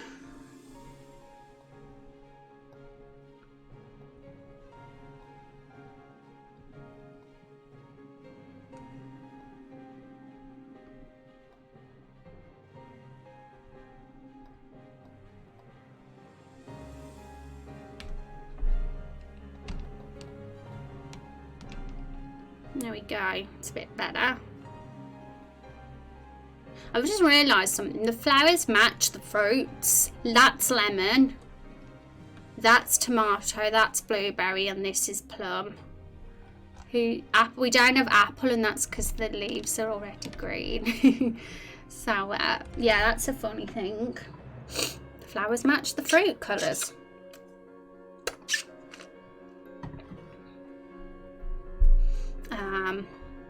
You know, I kind of want to purposely do that. I want to make sure they match properly. So where are they? I'm going to get them out. Just because. There should be an asset somewhere of them all together. And I don't think the colours are far off now. And for those that don't know, the fruits that I'm on about are characters in the game, in episode 1. And the shops just popped up actually on the bot, so you can see them on there too if you haven't seen them before. You can see them on our merc.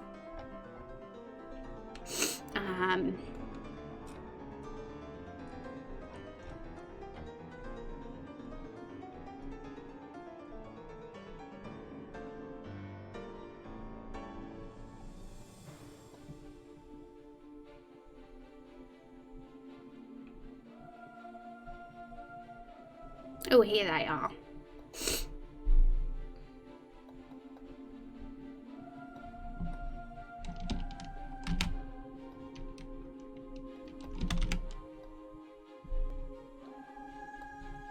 So, you know, you gotta, I've gotta do this now. I've realised the colours match.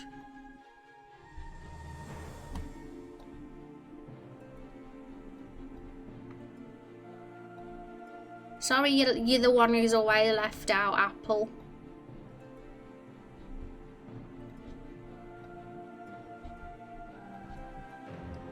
Okay, so it's clear the match, sort of, but not quite. So we're going to make sure they match properly. because I want to. Because I want to. Because I feel like it. Okay, so there, that matches more now. It was a little bit more pinky purple before, now it's more matching with plum. That already matches with blueberry pretty closely. One sec though.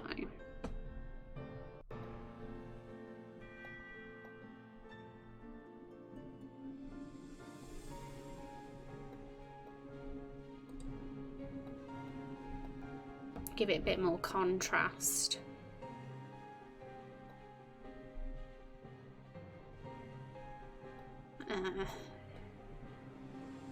Apple can be represented by the ivy and vines, yeah, because it's so like symbolic in a way, because Apple isn't like the others, like in character. He's not, he has a different, slightly different moral compass. He's got a different goal to the others, so the fact that he wouldn't be a flower and be a vine instead it makes sense, and why he isn't one of the plants.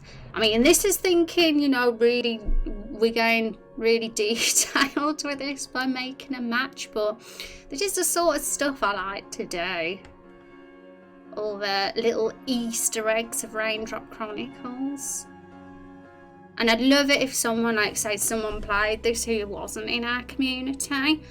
Well, I wonder if they purposely match the flower colour up with the fruits, like, just spotting those little things. I gotta work, calling 3 minutes. Oh, no worries. Thank you again for the support for the stream, by the way, and for the project. I appreciate the bitties and the gift sub and all that sort of thing. Thank you very much for your generosity. Have an awesome day, by the way. Take care. Keep it up. Yeah, no problem. No problem. And you take care too. Okay, so the one for lemon is a little bit off, the colouring. It's a little bit more golden yellow compared to lemon yellow, so I'm gonna just mess about with that a little bit so it matches more. It's a little bit better, I think. Yeah, it's a bit more of a lemon's yellow now. Now to this tomato one, we can maybe get a bit closer. The question is, why is there so much blueberry and a tiny bit amount of lemon? Maybe the younger they are, the more abundance there is. Because lemons are old now, he only has a little flower piece through, whereas blueberry's got loads. Because technically that's true, blueberry's the youngest and tomatoes the next, and then plum, and then lemon. But when we work with the clusters, that's all going to change anyway, because we're going to make loads of yellow and all the others. But I wonder who the white one is. That's the big mystery. Who's this? Question mark, question mark. Bye bye, take care. But, you know, I'm actually quite happy that I'm matching the colour scheme up to the flowers now, because then I feel more confident in my choice of colours now. There's no room for doubt anymore and be like, well, should that be blue or should that be pink? Or should that be a completely different colour entirely? I can be like, no, these are colours because they match the fruits, and that's it. Akira, thank you so much for Twitch Prime. It's actually come up now. Yay. Yeah, Newsman for Twitch Prime. I appreciate that. Thank you so much. Yeah, it's come up. 11 months as well. Oh my goodness, that is nearly a whole year of subs for Akira. How cool. And when you do get a year of subs, your blood drop badge gets deeper in colour. It turns into a deeper red. So, and thank you, Red Banana. I like that name. For the follow, a red banana, how unique. Welcome to the stream, it's good to have you with us. And something we've not come up yet with the game, or is that the secret plant where the hidden treasure might be found? Yeah, who knows? Maybe there's a white fruit in the game that we've not met yet. What fruits are white anyway? That's the question. But yeah, all these little little hidden details. I kind of like doing this, matching them up with the plants. I'm happy I've gone for this design decision.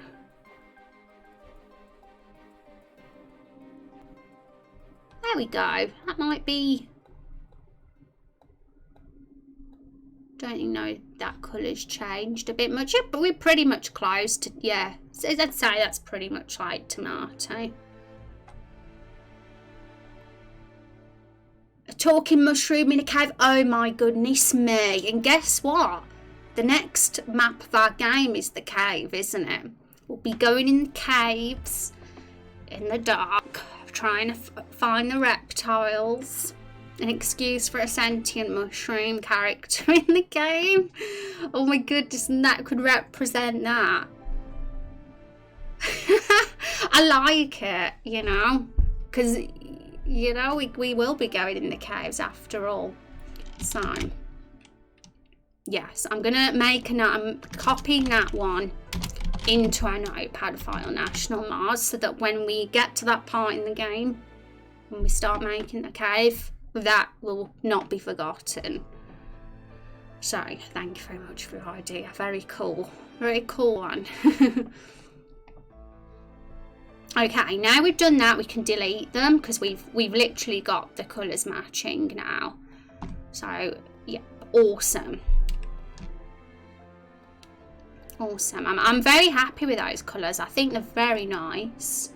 When you think of what they look like originally, this is what they look like originally. I think that our changes have done it some justice. For sure. I think they look very bright, very vivid, and very pretty, personally. And the fact that they match with the fruit just makes me so excited, because I'm a nerd. There are white pears. Pears are white as well. So maybe that fruit we haven't met yet is a pear. Maybe a prickly pear quest giver. Who knows? I've always thought pears are green, but if there's white ones, maybe too. I do like the mushroom idea, just simply because we are getting a cave, and the cave will probably lack sentient creatures. And nice to have one pop up. Who knows? Who knows what it would even be like in personality. So where were we with this? Yeah, there we go. Want to make that a touch more. Cool, I think we're there with them, guys. Let's make these clusters. I love your ideas, guys. You are super awesome and cool. Hi, Kira, how you doing? It's good to see you. Hope we're on a wonderful Wednesday. Hope you were doing well. We're doing good. White pear's pretty. It looks like a pearl, does it? How nice. Wow, I'm going to make a save to that one too, because it's good to have options, and we'll see where we go.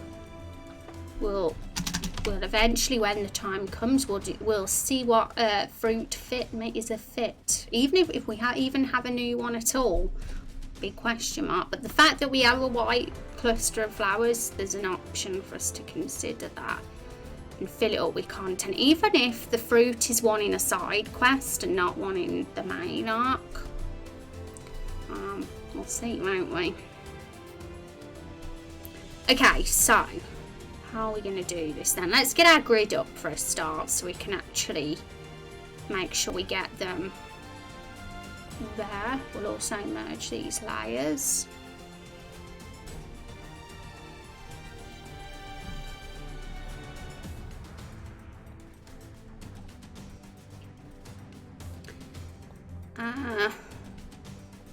One sec.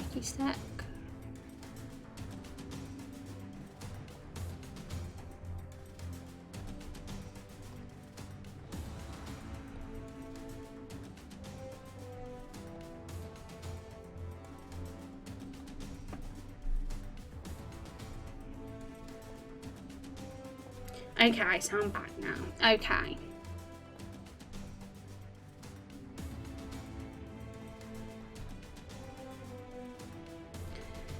Okay, now this is the challenge now. I knew that this would be an interesting part because it's almost very, well, it's very difficult to make flowers on tiles because of the whole chaos of how they usually are. Like if you look at how they are here, we've just put literally, we've bunched them up into pairs or threes.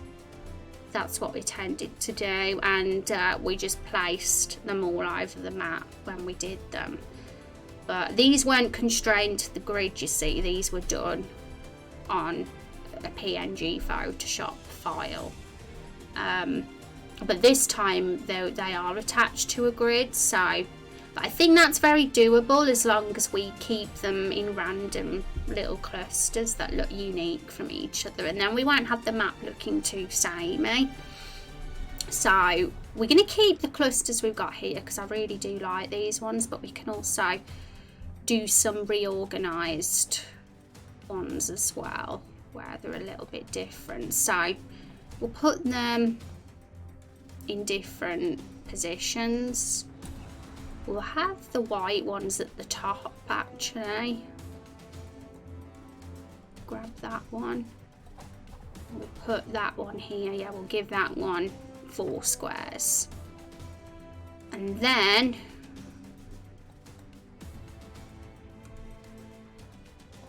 I'm going to do them in order of appearance, how they appeared in the scene. So tomato appeared first. In fact, if that's the case, the white one should come last because we haven't met that one yet. So let's put him at the bottom.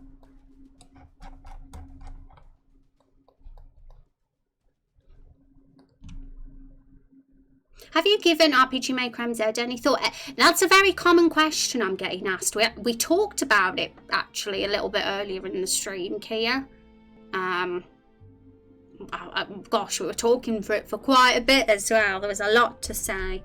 But simply to sum it up, sounds really cool. I think it's a great one to go for if you're going to start a new project and you want to go for something that's going to have a lot of potential and future plugin updates and consistent community support there. I think it's a good one to go for. But for me, myself, or anybody who's very deep in a current project, it's probably easier to stick with MZ or MV, simply because for me, my reason is attached to a lot of plugins that are MV only. If I was moving to MZ, the game would have to be simplified drastically. We wouldn't be able to have our skill trees anymore. We wouldn't be able to have the unique battle UI anymore. There'd be a lot of plugins that would be saying bye to. We wouldn't even be able to use TileD anymore. So all this mapping that I'm doing now in this tile program would be gone. So it would be a waste of time to simply even be bothering if I was going to move to MZ, because it's not compatible yet with MZ, and not saying it won't be. Who knows? Maybe the plugin creator's got intentions to port that plugin to MZ too, but it doesn't look like anything's on the agenda, and you can't always guarantee, or these plugin creators are busy and have got their own lives, so there's never any guarantee that they'll make the plugins for the new engine. Possibly could be years down the road, and it's so I'm very satisfied with MV and how it's working currently for me, and I'm happy to stay. But it's also, I'm excited for you guys that are going to be using MZ. I'm sure it's going to have a lot of new, better things about it too. So awesome. And I'd switch, but meh. Yeah, what are the porting options for because I've not looked into it much, simply because I know I'm staying. All I know is that there's a lot of plugins I use that aren't going to be on there, and it was just a no from me at that point. So, and I'll keep you apprised of my MZ progress once it's out. Yeah, for sure. I'm still interested to see how projects will be on that engine for sure, and how it's going to work out for you guys that will be using it. I'm going to have my eyes open. Typical JRPG, so I have no problem starting over just because I'm writing. So yeah, exactly. If you're in that position where you've not really got in too deep, then it's a great one to go for sure. And porting with MZ pretty easy with PC, Mac, Linux, and iOS and Android. Nvidia and Xbox One port is also relatively easy. Oh really? Interesting. All of it is easier than if you were like me using VXA. Getting that on mobile PS4 was a nightmare really. In general, getting a game on mobile seems like a nightmare, and so congrats for doing that, because even though MV had mobile support, I can't see Raindrop Chronicles being on mobile, simply because we're being quite ambitious about the maps, and I think the project will overall be too large to run on mobile, and I'm not prepared to make a smaller project and sacrifice that just to get it on mobile. So yeah, I've always said PC is literally what's going to be on is guarantee, and there's a question mark over other things like Mac and Linux right now, and simply because I don't own them, so can't test on those. And took us months to do PS4 because it needed a wrapper program to translate the Ruby. Oh right, yeah, that's the thing. It can be a real halt in development time, even just spending time on things like that. And heard getting RPG Maker games working on phone is a pain, yeah. MV was a great addition for anybody that wanted to do that, I think. Funnily enough for me, I never had intention of making a mobile game, so I could have easily have used VX-Ace. And I've heard that VX-Ace is great in a lot of ways where MV isn't.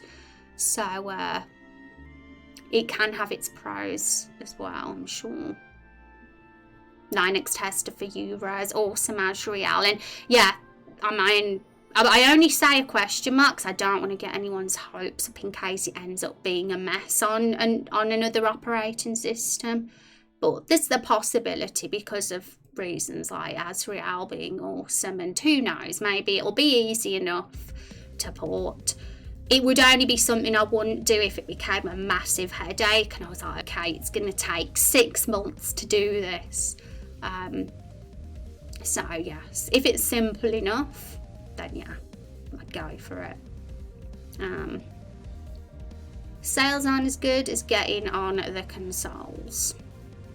Yeah, I've also heard that there's a big Japanese interest in RPG Maker games as well, and people have sometimes wanted to translate their games to Japanese to largen the audience as well that they get for their game. So that's an interesting one, but of course if I was ever going to do that, it'd be easy enough to do, but there'd be someone who'd have to translate. But that's also an interesting thing to consider as well for games. And I want it to be Windows PC, maybe console, if I can figure it out or get someone to help set it up. Still a ways from all that, yeah. Well, I'm a ways from it too. I'm not even going to be thinking of that side of things until episode 1 is sort of at least 3/4 of the way there, and looking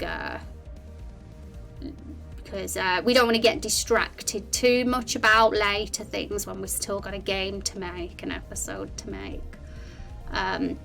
Doing Japanese is wise if you have the right game. Unfortunately, mine is 300k words and the sequel's close to 1 million, which makes the cost of translating way too. Oh, whoa, that is a lot of words. That sounds fantastic. Do you have a very story-driven, heavy dialogue game then with branching paths and stuff? I'm very curious what all those words are in your game. Very interesting indeed.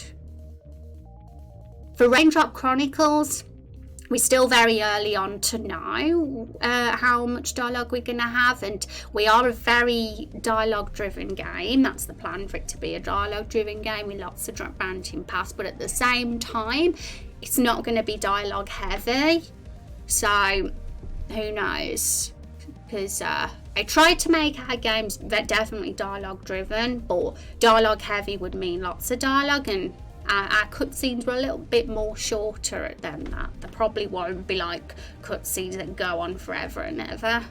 The ones we've had so far are about 5 minutes long. The two that were in Main Quest 2 anyway are 5 minutes long each.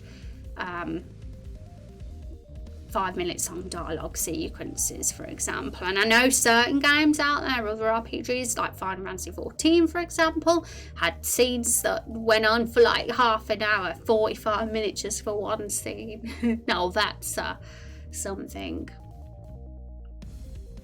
First game is Always Sometimes Monsters. Oh, that was you did that one? I've heard of that game. I've heard of that one. Very familiar with that name. The problem is in the variant, so many branching paths and difference if your character is male, female, gay, straight.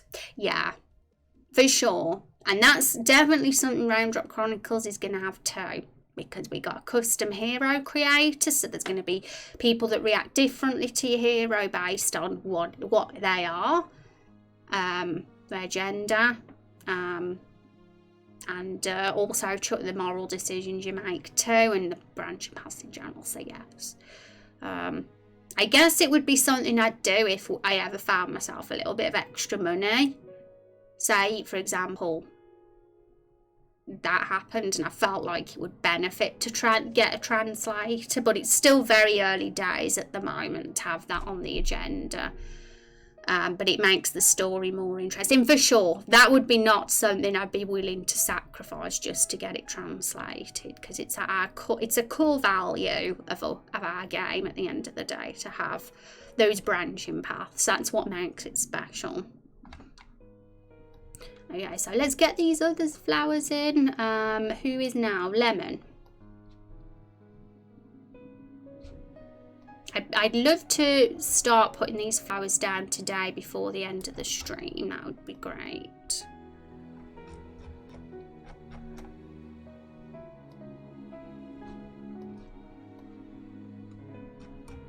And I'm glad that these clusters are all fitting in 4 squares. Plus all player choice, branch and choose forever. Yeah, very appealing.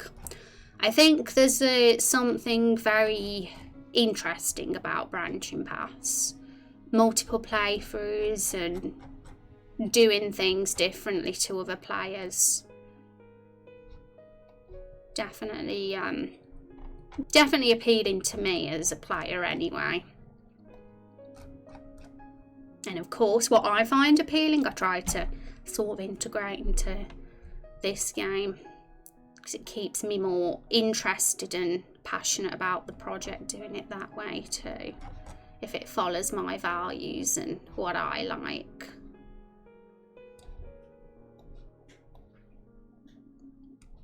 There we go. So we've kind of given 4 squares for each so far, and we're gonna do other clusters and put these on the horizontal rows. We're gonna have an awesome flowery forest. I can't wait to see.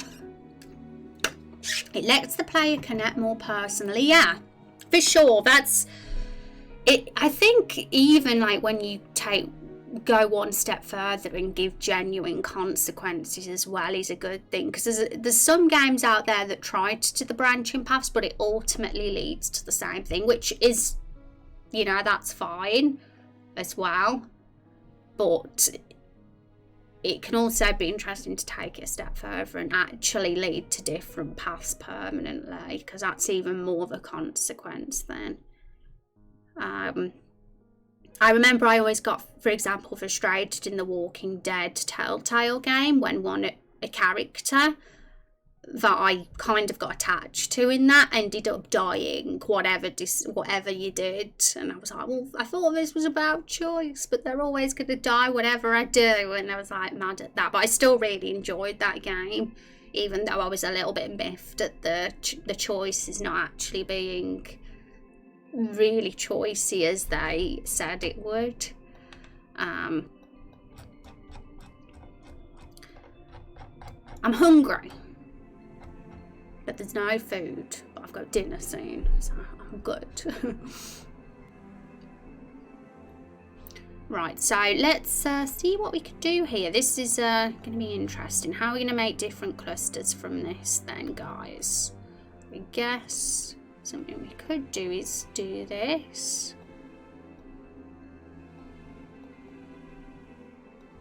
I don't want to just do a simple flip rotate because it might not look organic enough if we do that.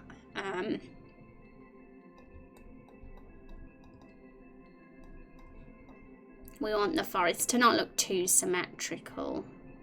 Oh, why have I done that? I'm silly. I was meant to... not meant to get rid of that one. There we go.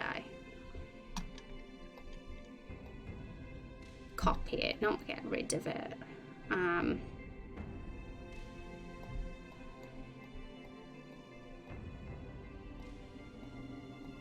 So I want to like grab bits and put them in different positions, but also not chop them off either.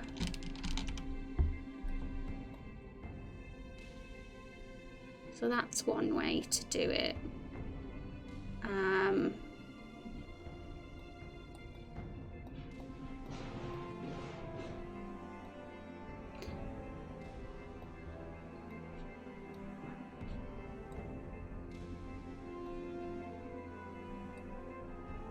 Something like that too might work.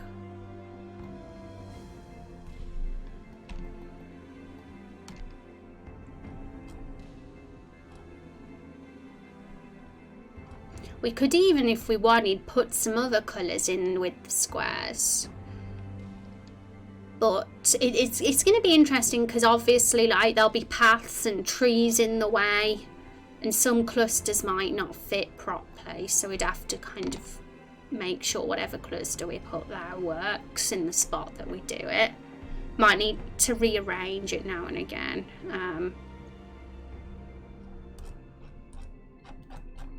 At the moment I'm going to just do the clusters all as just one colour and potentially add other colours to each of the grids if I feel it's necessary.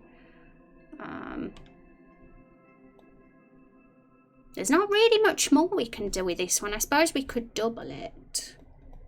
Let's try this. Thank you for the follow, by the way. Hits hack, I appreciate that. Welcome to the stream. Hope you're having a great day.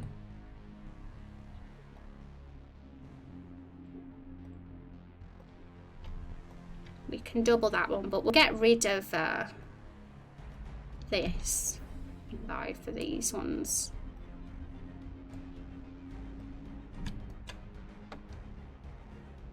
Can you stretch the yellow one without it looking funny? It looks like a tall plant. It would probably be bad to stretch it because it'd like mess with the pixels and make it look strange and ruin the kind of aesthetic. But if I was gonna make it bigger, I'd have to like do it this way instead, like pile them on top of each other and put one under so it looks like that maybe. But I think it would take a bit of editing because you can kind of tell that's just two on top of the other at this point. Have to take a bit more time. So I'm going to potentially think about doing extra things like that, but for now we'll keep it basic and simple because I want to end the stream by at least starting to put some down. So I'm only going to do 2 or 3 of each of the different colours for now, and I'll get an idea then what needs adding once we've had a little experiment at that.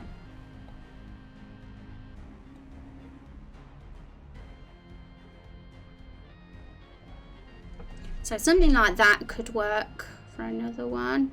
The yellow one, and we'll see what other position we can do. Some diagonal maybe could work. Oh no, don't do that.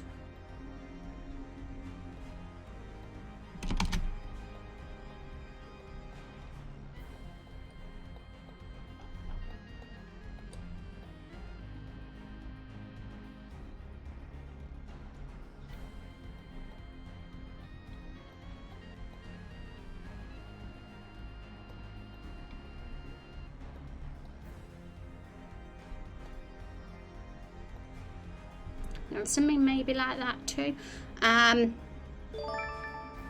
Thank you, Shades of Pixie, for that follow. I appreciate that. Thank you. Welcome to stream. Hi, Hits. I've never seen something like that on Twitch. It's wonderful. Oh, something like what, Hits? Oh, I'm very interested on what you think is wonderful. Welcome to the stream, by the way. Thank you for joining us today. It's always good to meet friendly new people.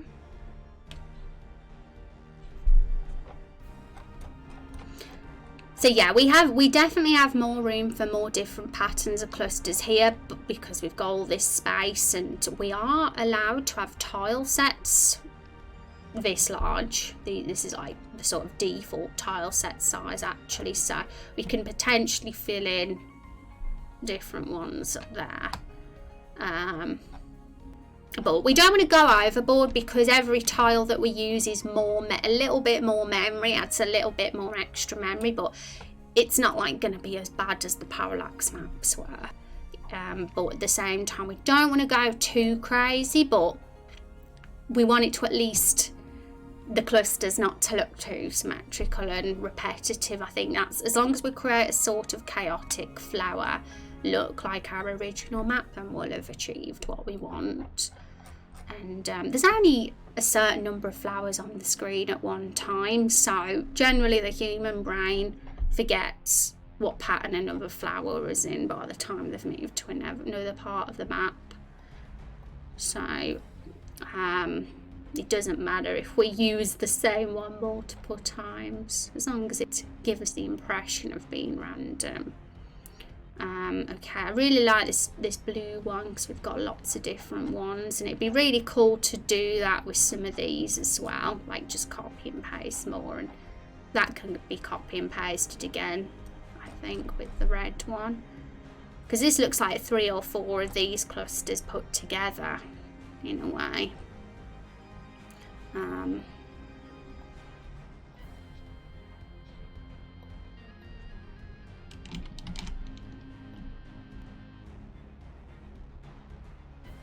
So for this one, we can maybe delete a couple of them, so that we got a blue one with not as much there, maybe. Also, guys, I'm going to do a trivia in a few minutes, because we haven't done one today. And we are, like, you know, it's been a few hours of stream. It'd be nice to get one in. So get prepared, get your brains into gear for our trivia. All the answers are on the Law Bible, by the way. So, Law Bible here, guys. If you want to have a peek at our Law Bible, if you haven't already, that's where you need to be if you want to learn more about our game, the story, the world. It's going to be very something special, that Law Bible is, as we go through development. It's very in its early days right now. The lore, in terms of what we've done in Raindrop Chronicles, we've definitely got some, but it's like probably 2% of what we'll end up with. There's still a lot to do, a lot of different areas that we've not talked about, which we will do when the time's relevant in streams. But feel free to have a little look at that, guys, if you want to have a peek. Yay, 12 raindrops!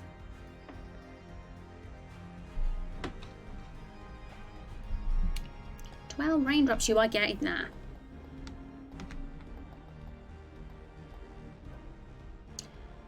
This actually looks a bit weird, so we'll delete that. I want to make sure I don't delete something I shouldn't know.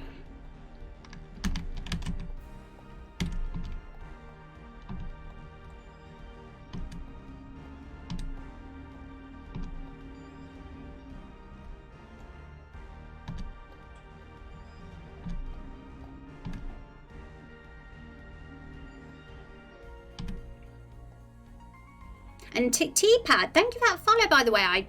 I completely camouflage there with Shades of Pixie.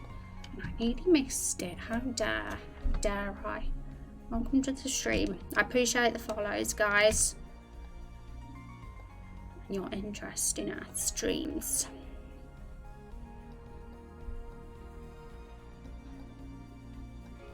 I'm going to copy this one again for our third one.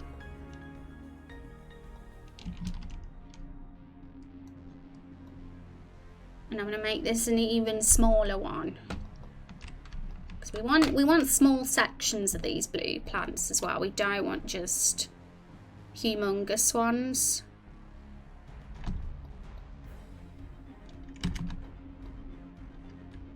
And I think ultimately these new flower clusters we have compared to the old ones are much better.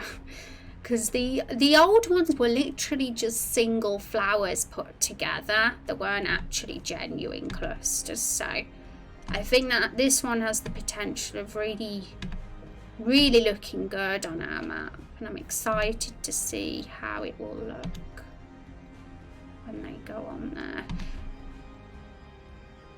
But most of them I'm going to be doing off stream because I want to have it there for you guys on Friday's stream. I want some updates to the map so we can get moving on to the next part. Oh my goodness, Sunny Moon, thank you so much for that Twitch Prime. That's very kind of you, I appreciate that. Thanks for coming to the stream, by the way, and for the support. I hope you're having a wonderful day. How are you doing? It's good to see you, Sunny, and let's get some hype in chat for that Twitch Prime. Thank you for giving me a Twitch Prime of the month. That's awesome of you. Hi, awesome day. Yeah. It's good to have you here. And you, doing good. We're having a nice flower stream, aren't we, guys? We can't go wrong with seeing pretty flowers. Because we're going to be adding them to our forest. We're going to give it a... make it not look plain. And we'd already done that with our forest. We already had flowers on, but we're getting a bit more ambitious with it. I'm definitely thinking, like looking at the old version, guys, I'm definitely thinking our new flowers are better. The more I'm thinking of it, the more I'm glad we're changing them to these ones. So this what's on there are the old flowers. And what we've got here in Photoshop, the new ones. So I'm excited to put them in and show you guys on Friday. I think we can start doing it this stream actually and start adding them in today, but you'll see the final version on Friday's stream. This is some fantastic pixel art. It is Musk. Welcome to the stream, by the way. And I'm not going to take credit for it because most of the resources I use are wonderful artists mostly in the RPG Maker community that have done these, although I have heavily edited them today. Well, I say heavily edited, to be honest, they still look very much like the originals, but the colour has been changed for them, and I think they look a little bit more vibrant and vivid now.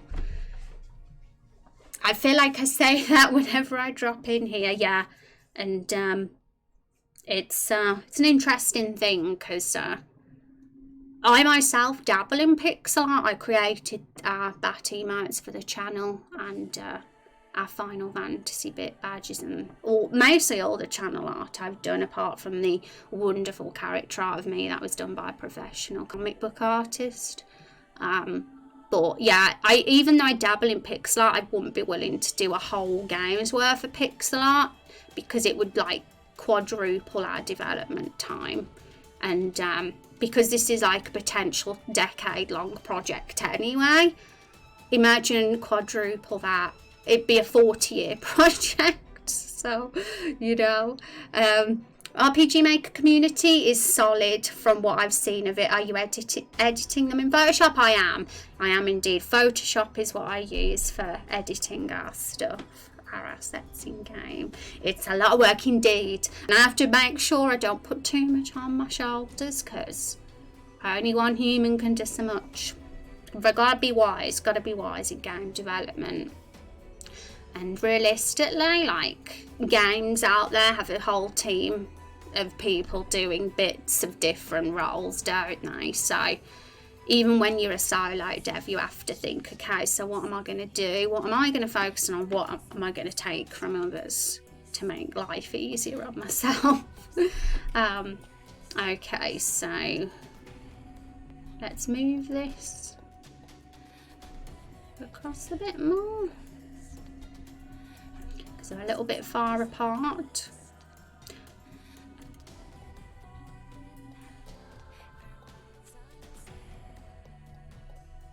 But yeah, I think I'm happy you've come in and mentioned that the pixel looks nice, because it's a very important job for me, even though I'm not doing the assets, that I make the world look cohesive. Is that the right term?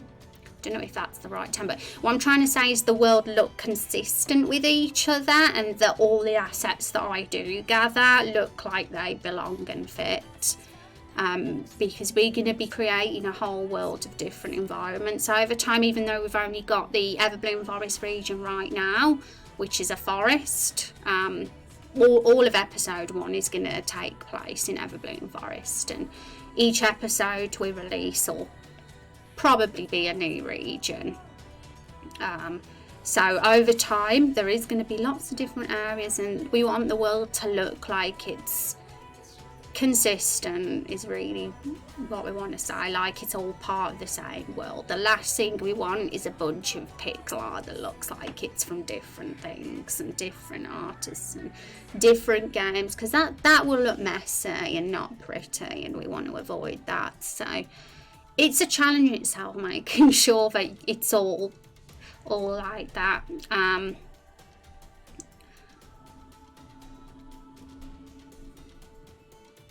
Okay, so grab this one now. Also, get ready for the trivia, guys, because I'll be putting one in chat in a couple of minutes.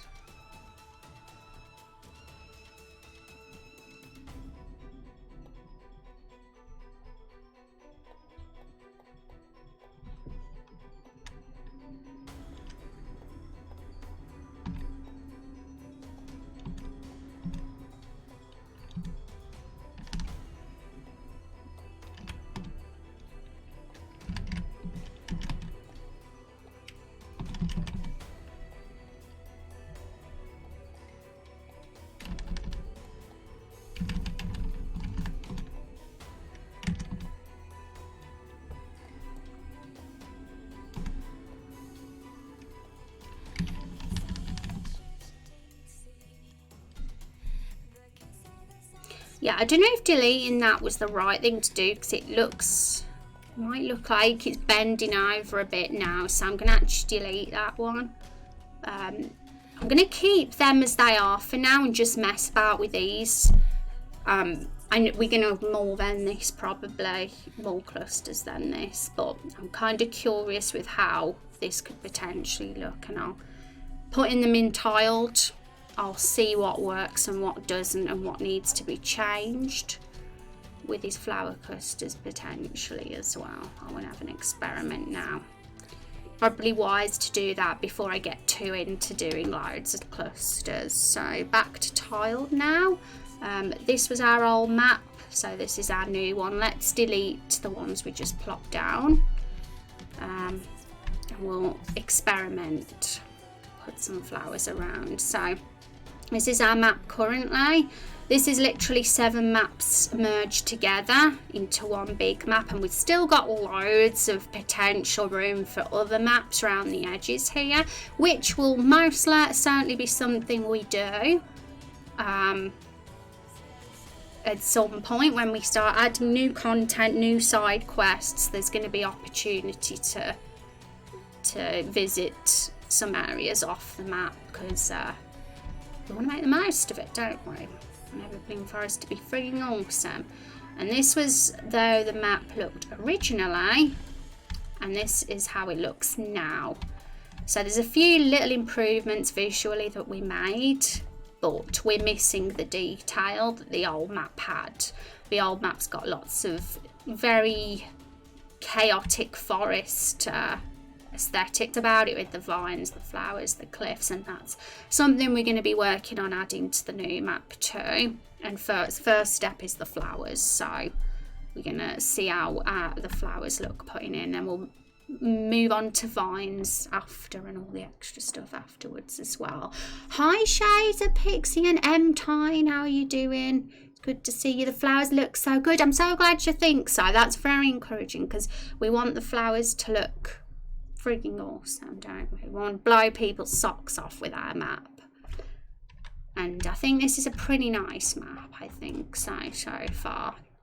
Even though it's not finished yet. It's going well. Afternoon, Rose and chat. How are you doing, MT? It's good to see you. I hope you're having a wonderful Wednesday. Okay, trivia, guys. So, trivia question time. What is the name of the village where the story begins? This question always keeps coming up.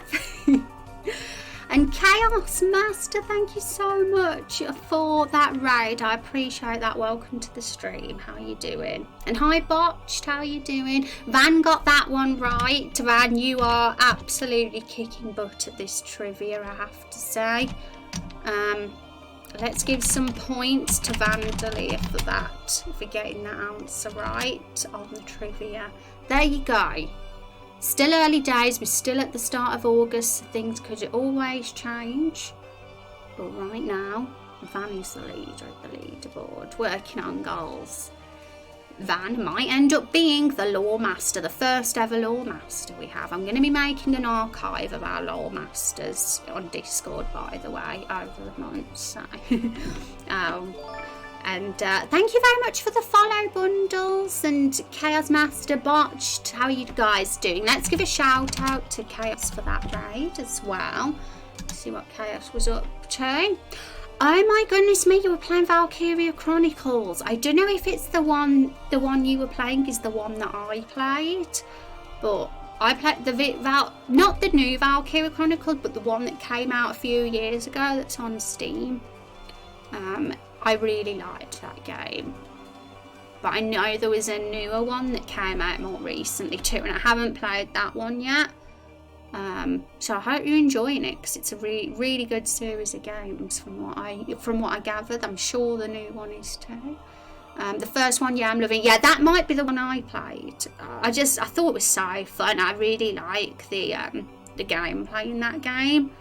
It's really unique, and it's got loads of playable characters as well. Like there's so many you can have in the squad. I think there's like up to 50 playable characters in Valkyria Chronicles. So it's very inspirational for my game too, because we're going to have loads of playable characters in Raindrop Chronicles as well over time.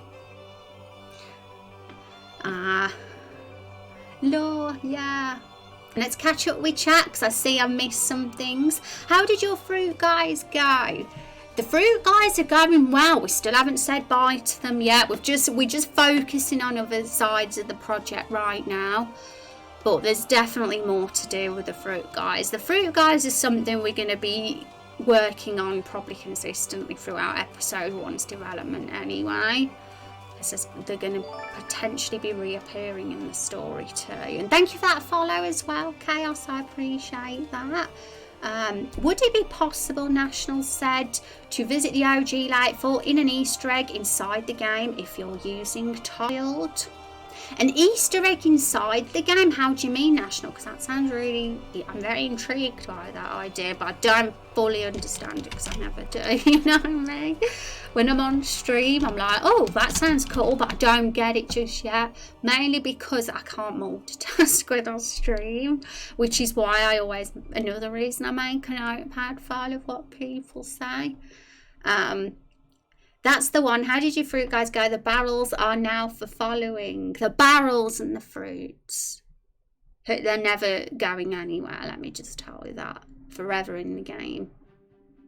And we had the fruit guys on stream today actually. We have actually purposely made these plants match with their fruits in colour. Can you believe that? We've made them the same colour as each. That's tomato, this one's lemon, this one's blueberry, and this one's plum. And this white one is a big question mark right now. Because I'm a sucker for hidden details like that. Because I was being a bit indecisive about the colours, and I was like, we'll just make them the same colours as the fruits. That's what we'll do. So back to tile, let's start putting the flowers down.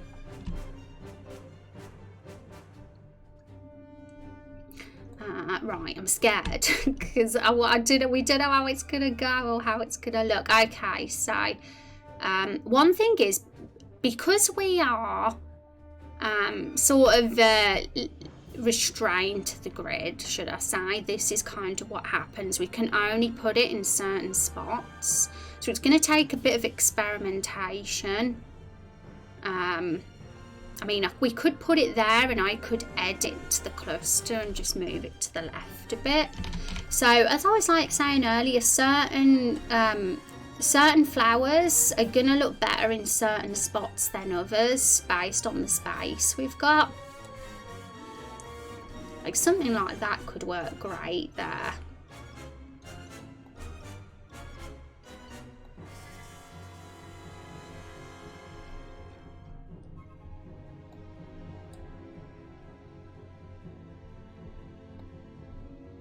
And this white one would look great on an area where we've got a lot of space. Like that could look very nice there. Or here even. But this is why we need to make different clusters. Because if we like that there, you can totally tell for the same cluster and it just doesn't look right. So the rule is to make sure that whatever we put down, we don't put the same one too close to it. You know, that's kind of what I'm thinking we should go for. I think good ideas looking at this is to like have lots of small flowers as well, so we can have them in tiles in between. So that might be something I do as well. Because right now I was really just experimenting with clusters we could do, and let's see the red ones if we put them around. So there.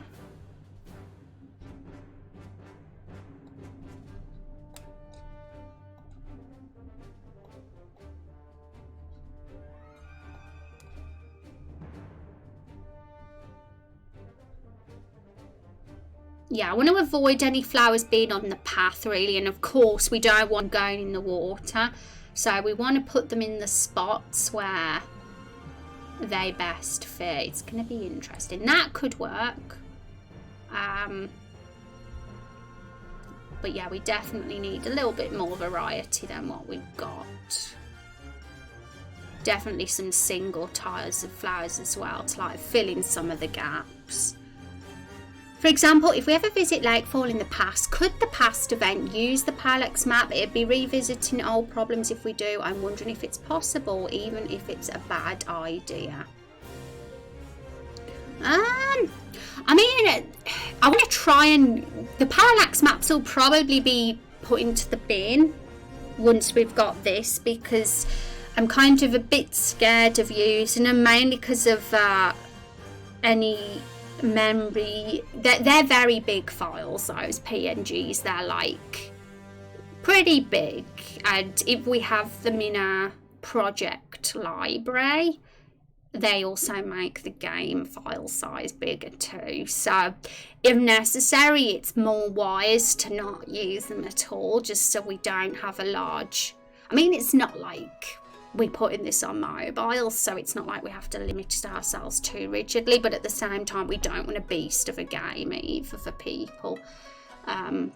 We don't want to hog people's memory too much, so because this is going to be a big game as it is, you know, it's going to be big as we build it over the years, so it's probably be wise to try and not get too crazy with the file size early on. I'm also pretty not a fan of some of the cliffs anymore, how they look on the old map, because they're very messy. A lot of the map is messy now, but yeah, I'm sure we will visit Lightfall in the past. I can see that happening. You know, you never know, could happen. Put that one there.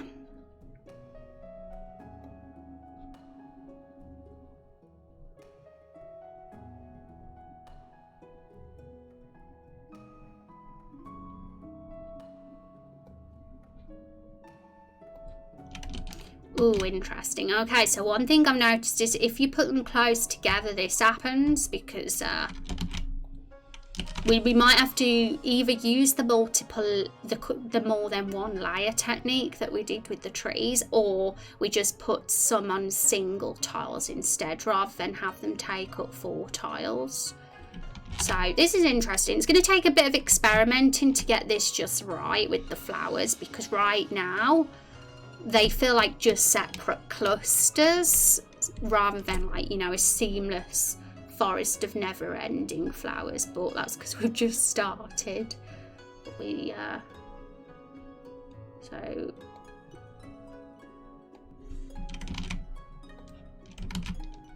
yeah, we definitely need some smaller tiles, that's for sure, because filling in these gaps in the grass is going to be pretty cool to do.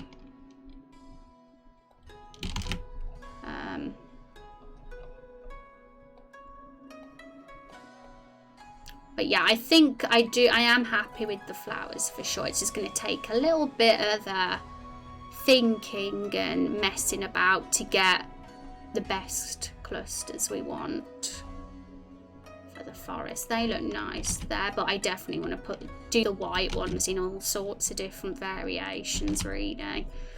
Can we sprinkle in the old stock flowers if they blend in with the cool flowers? They look pretty big, don't they, compared to the new ones? It might ruin the look.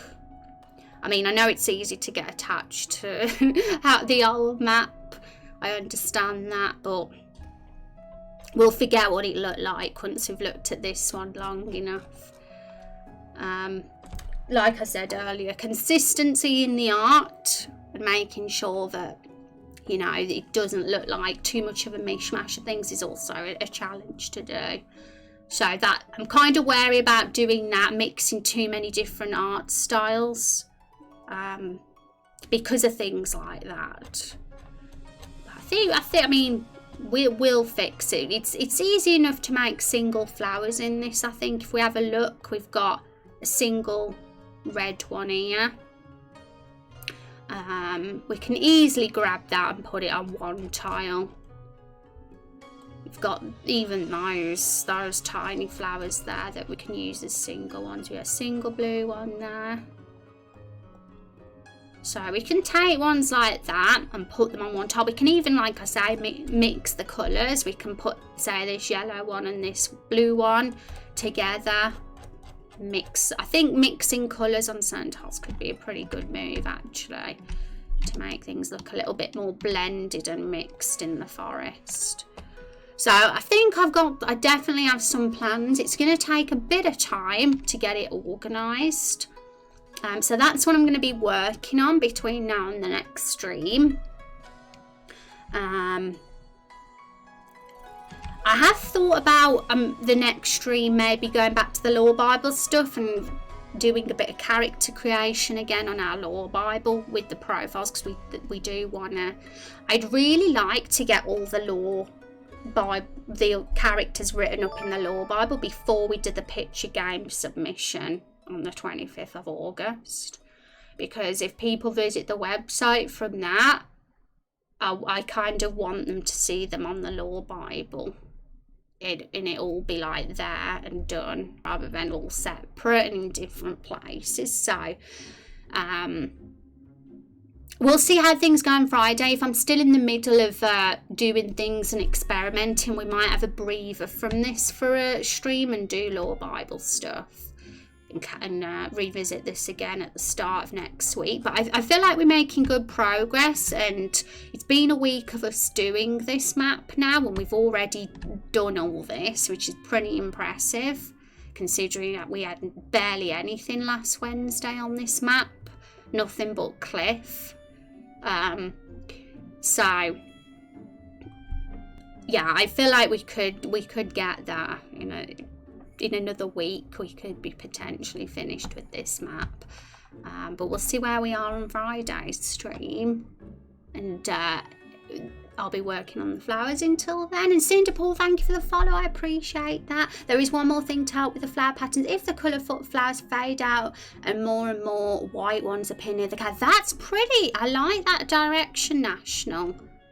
I think it's a nice little touch potentially to have that. Like, it's all those little things, isn't it? Like the environment. I'm a big fan of things, little touches to different parts of the environment like that, like a reason for like a cave being close to the environment changing slightly because of that. That's quite nice. So maybe we could do something like that, put more white ones near this area here. Like the forest loses its colour as it gets close to the cave or something. That's like a really nice like little law aesthetic thing we could potentially do.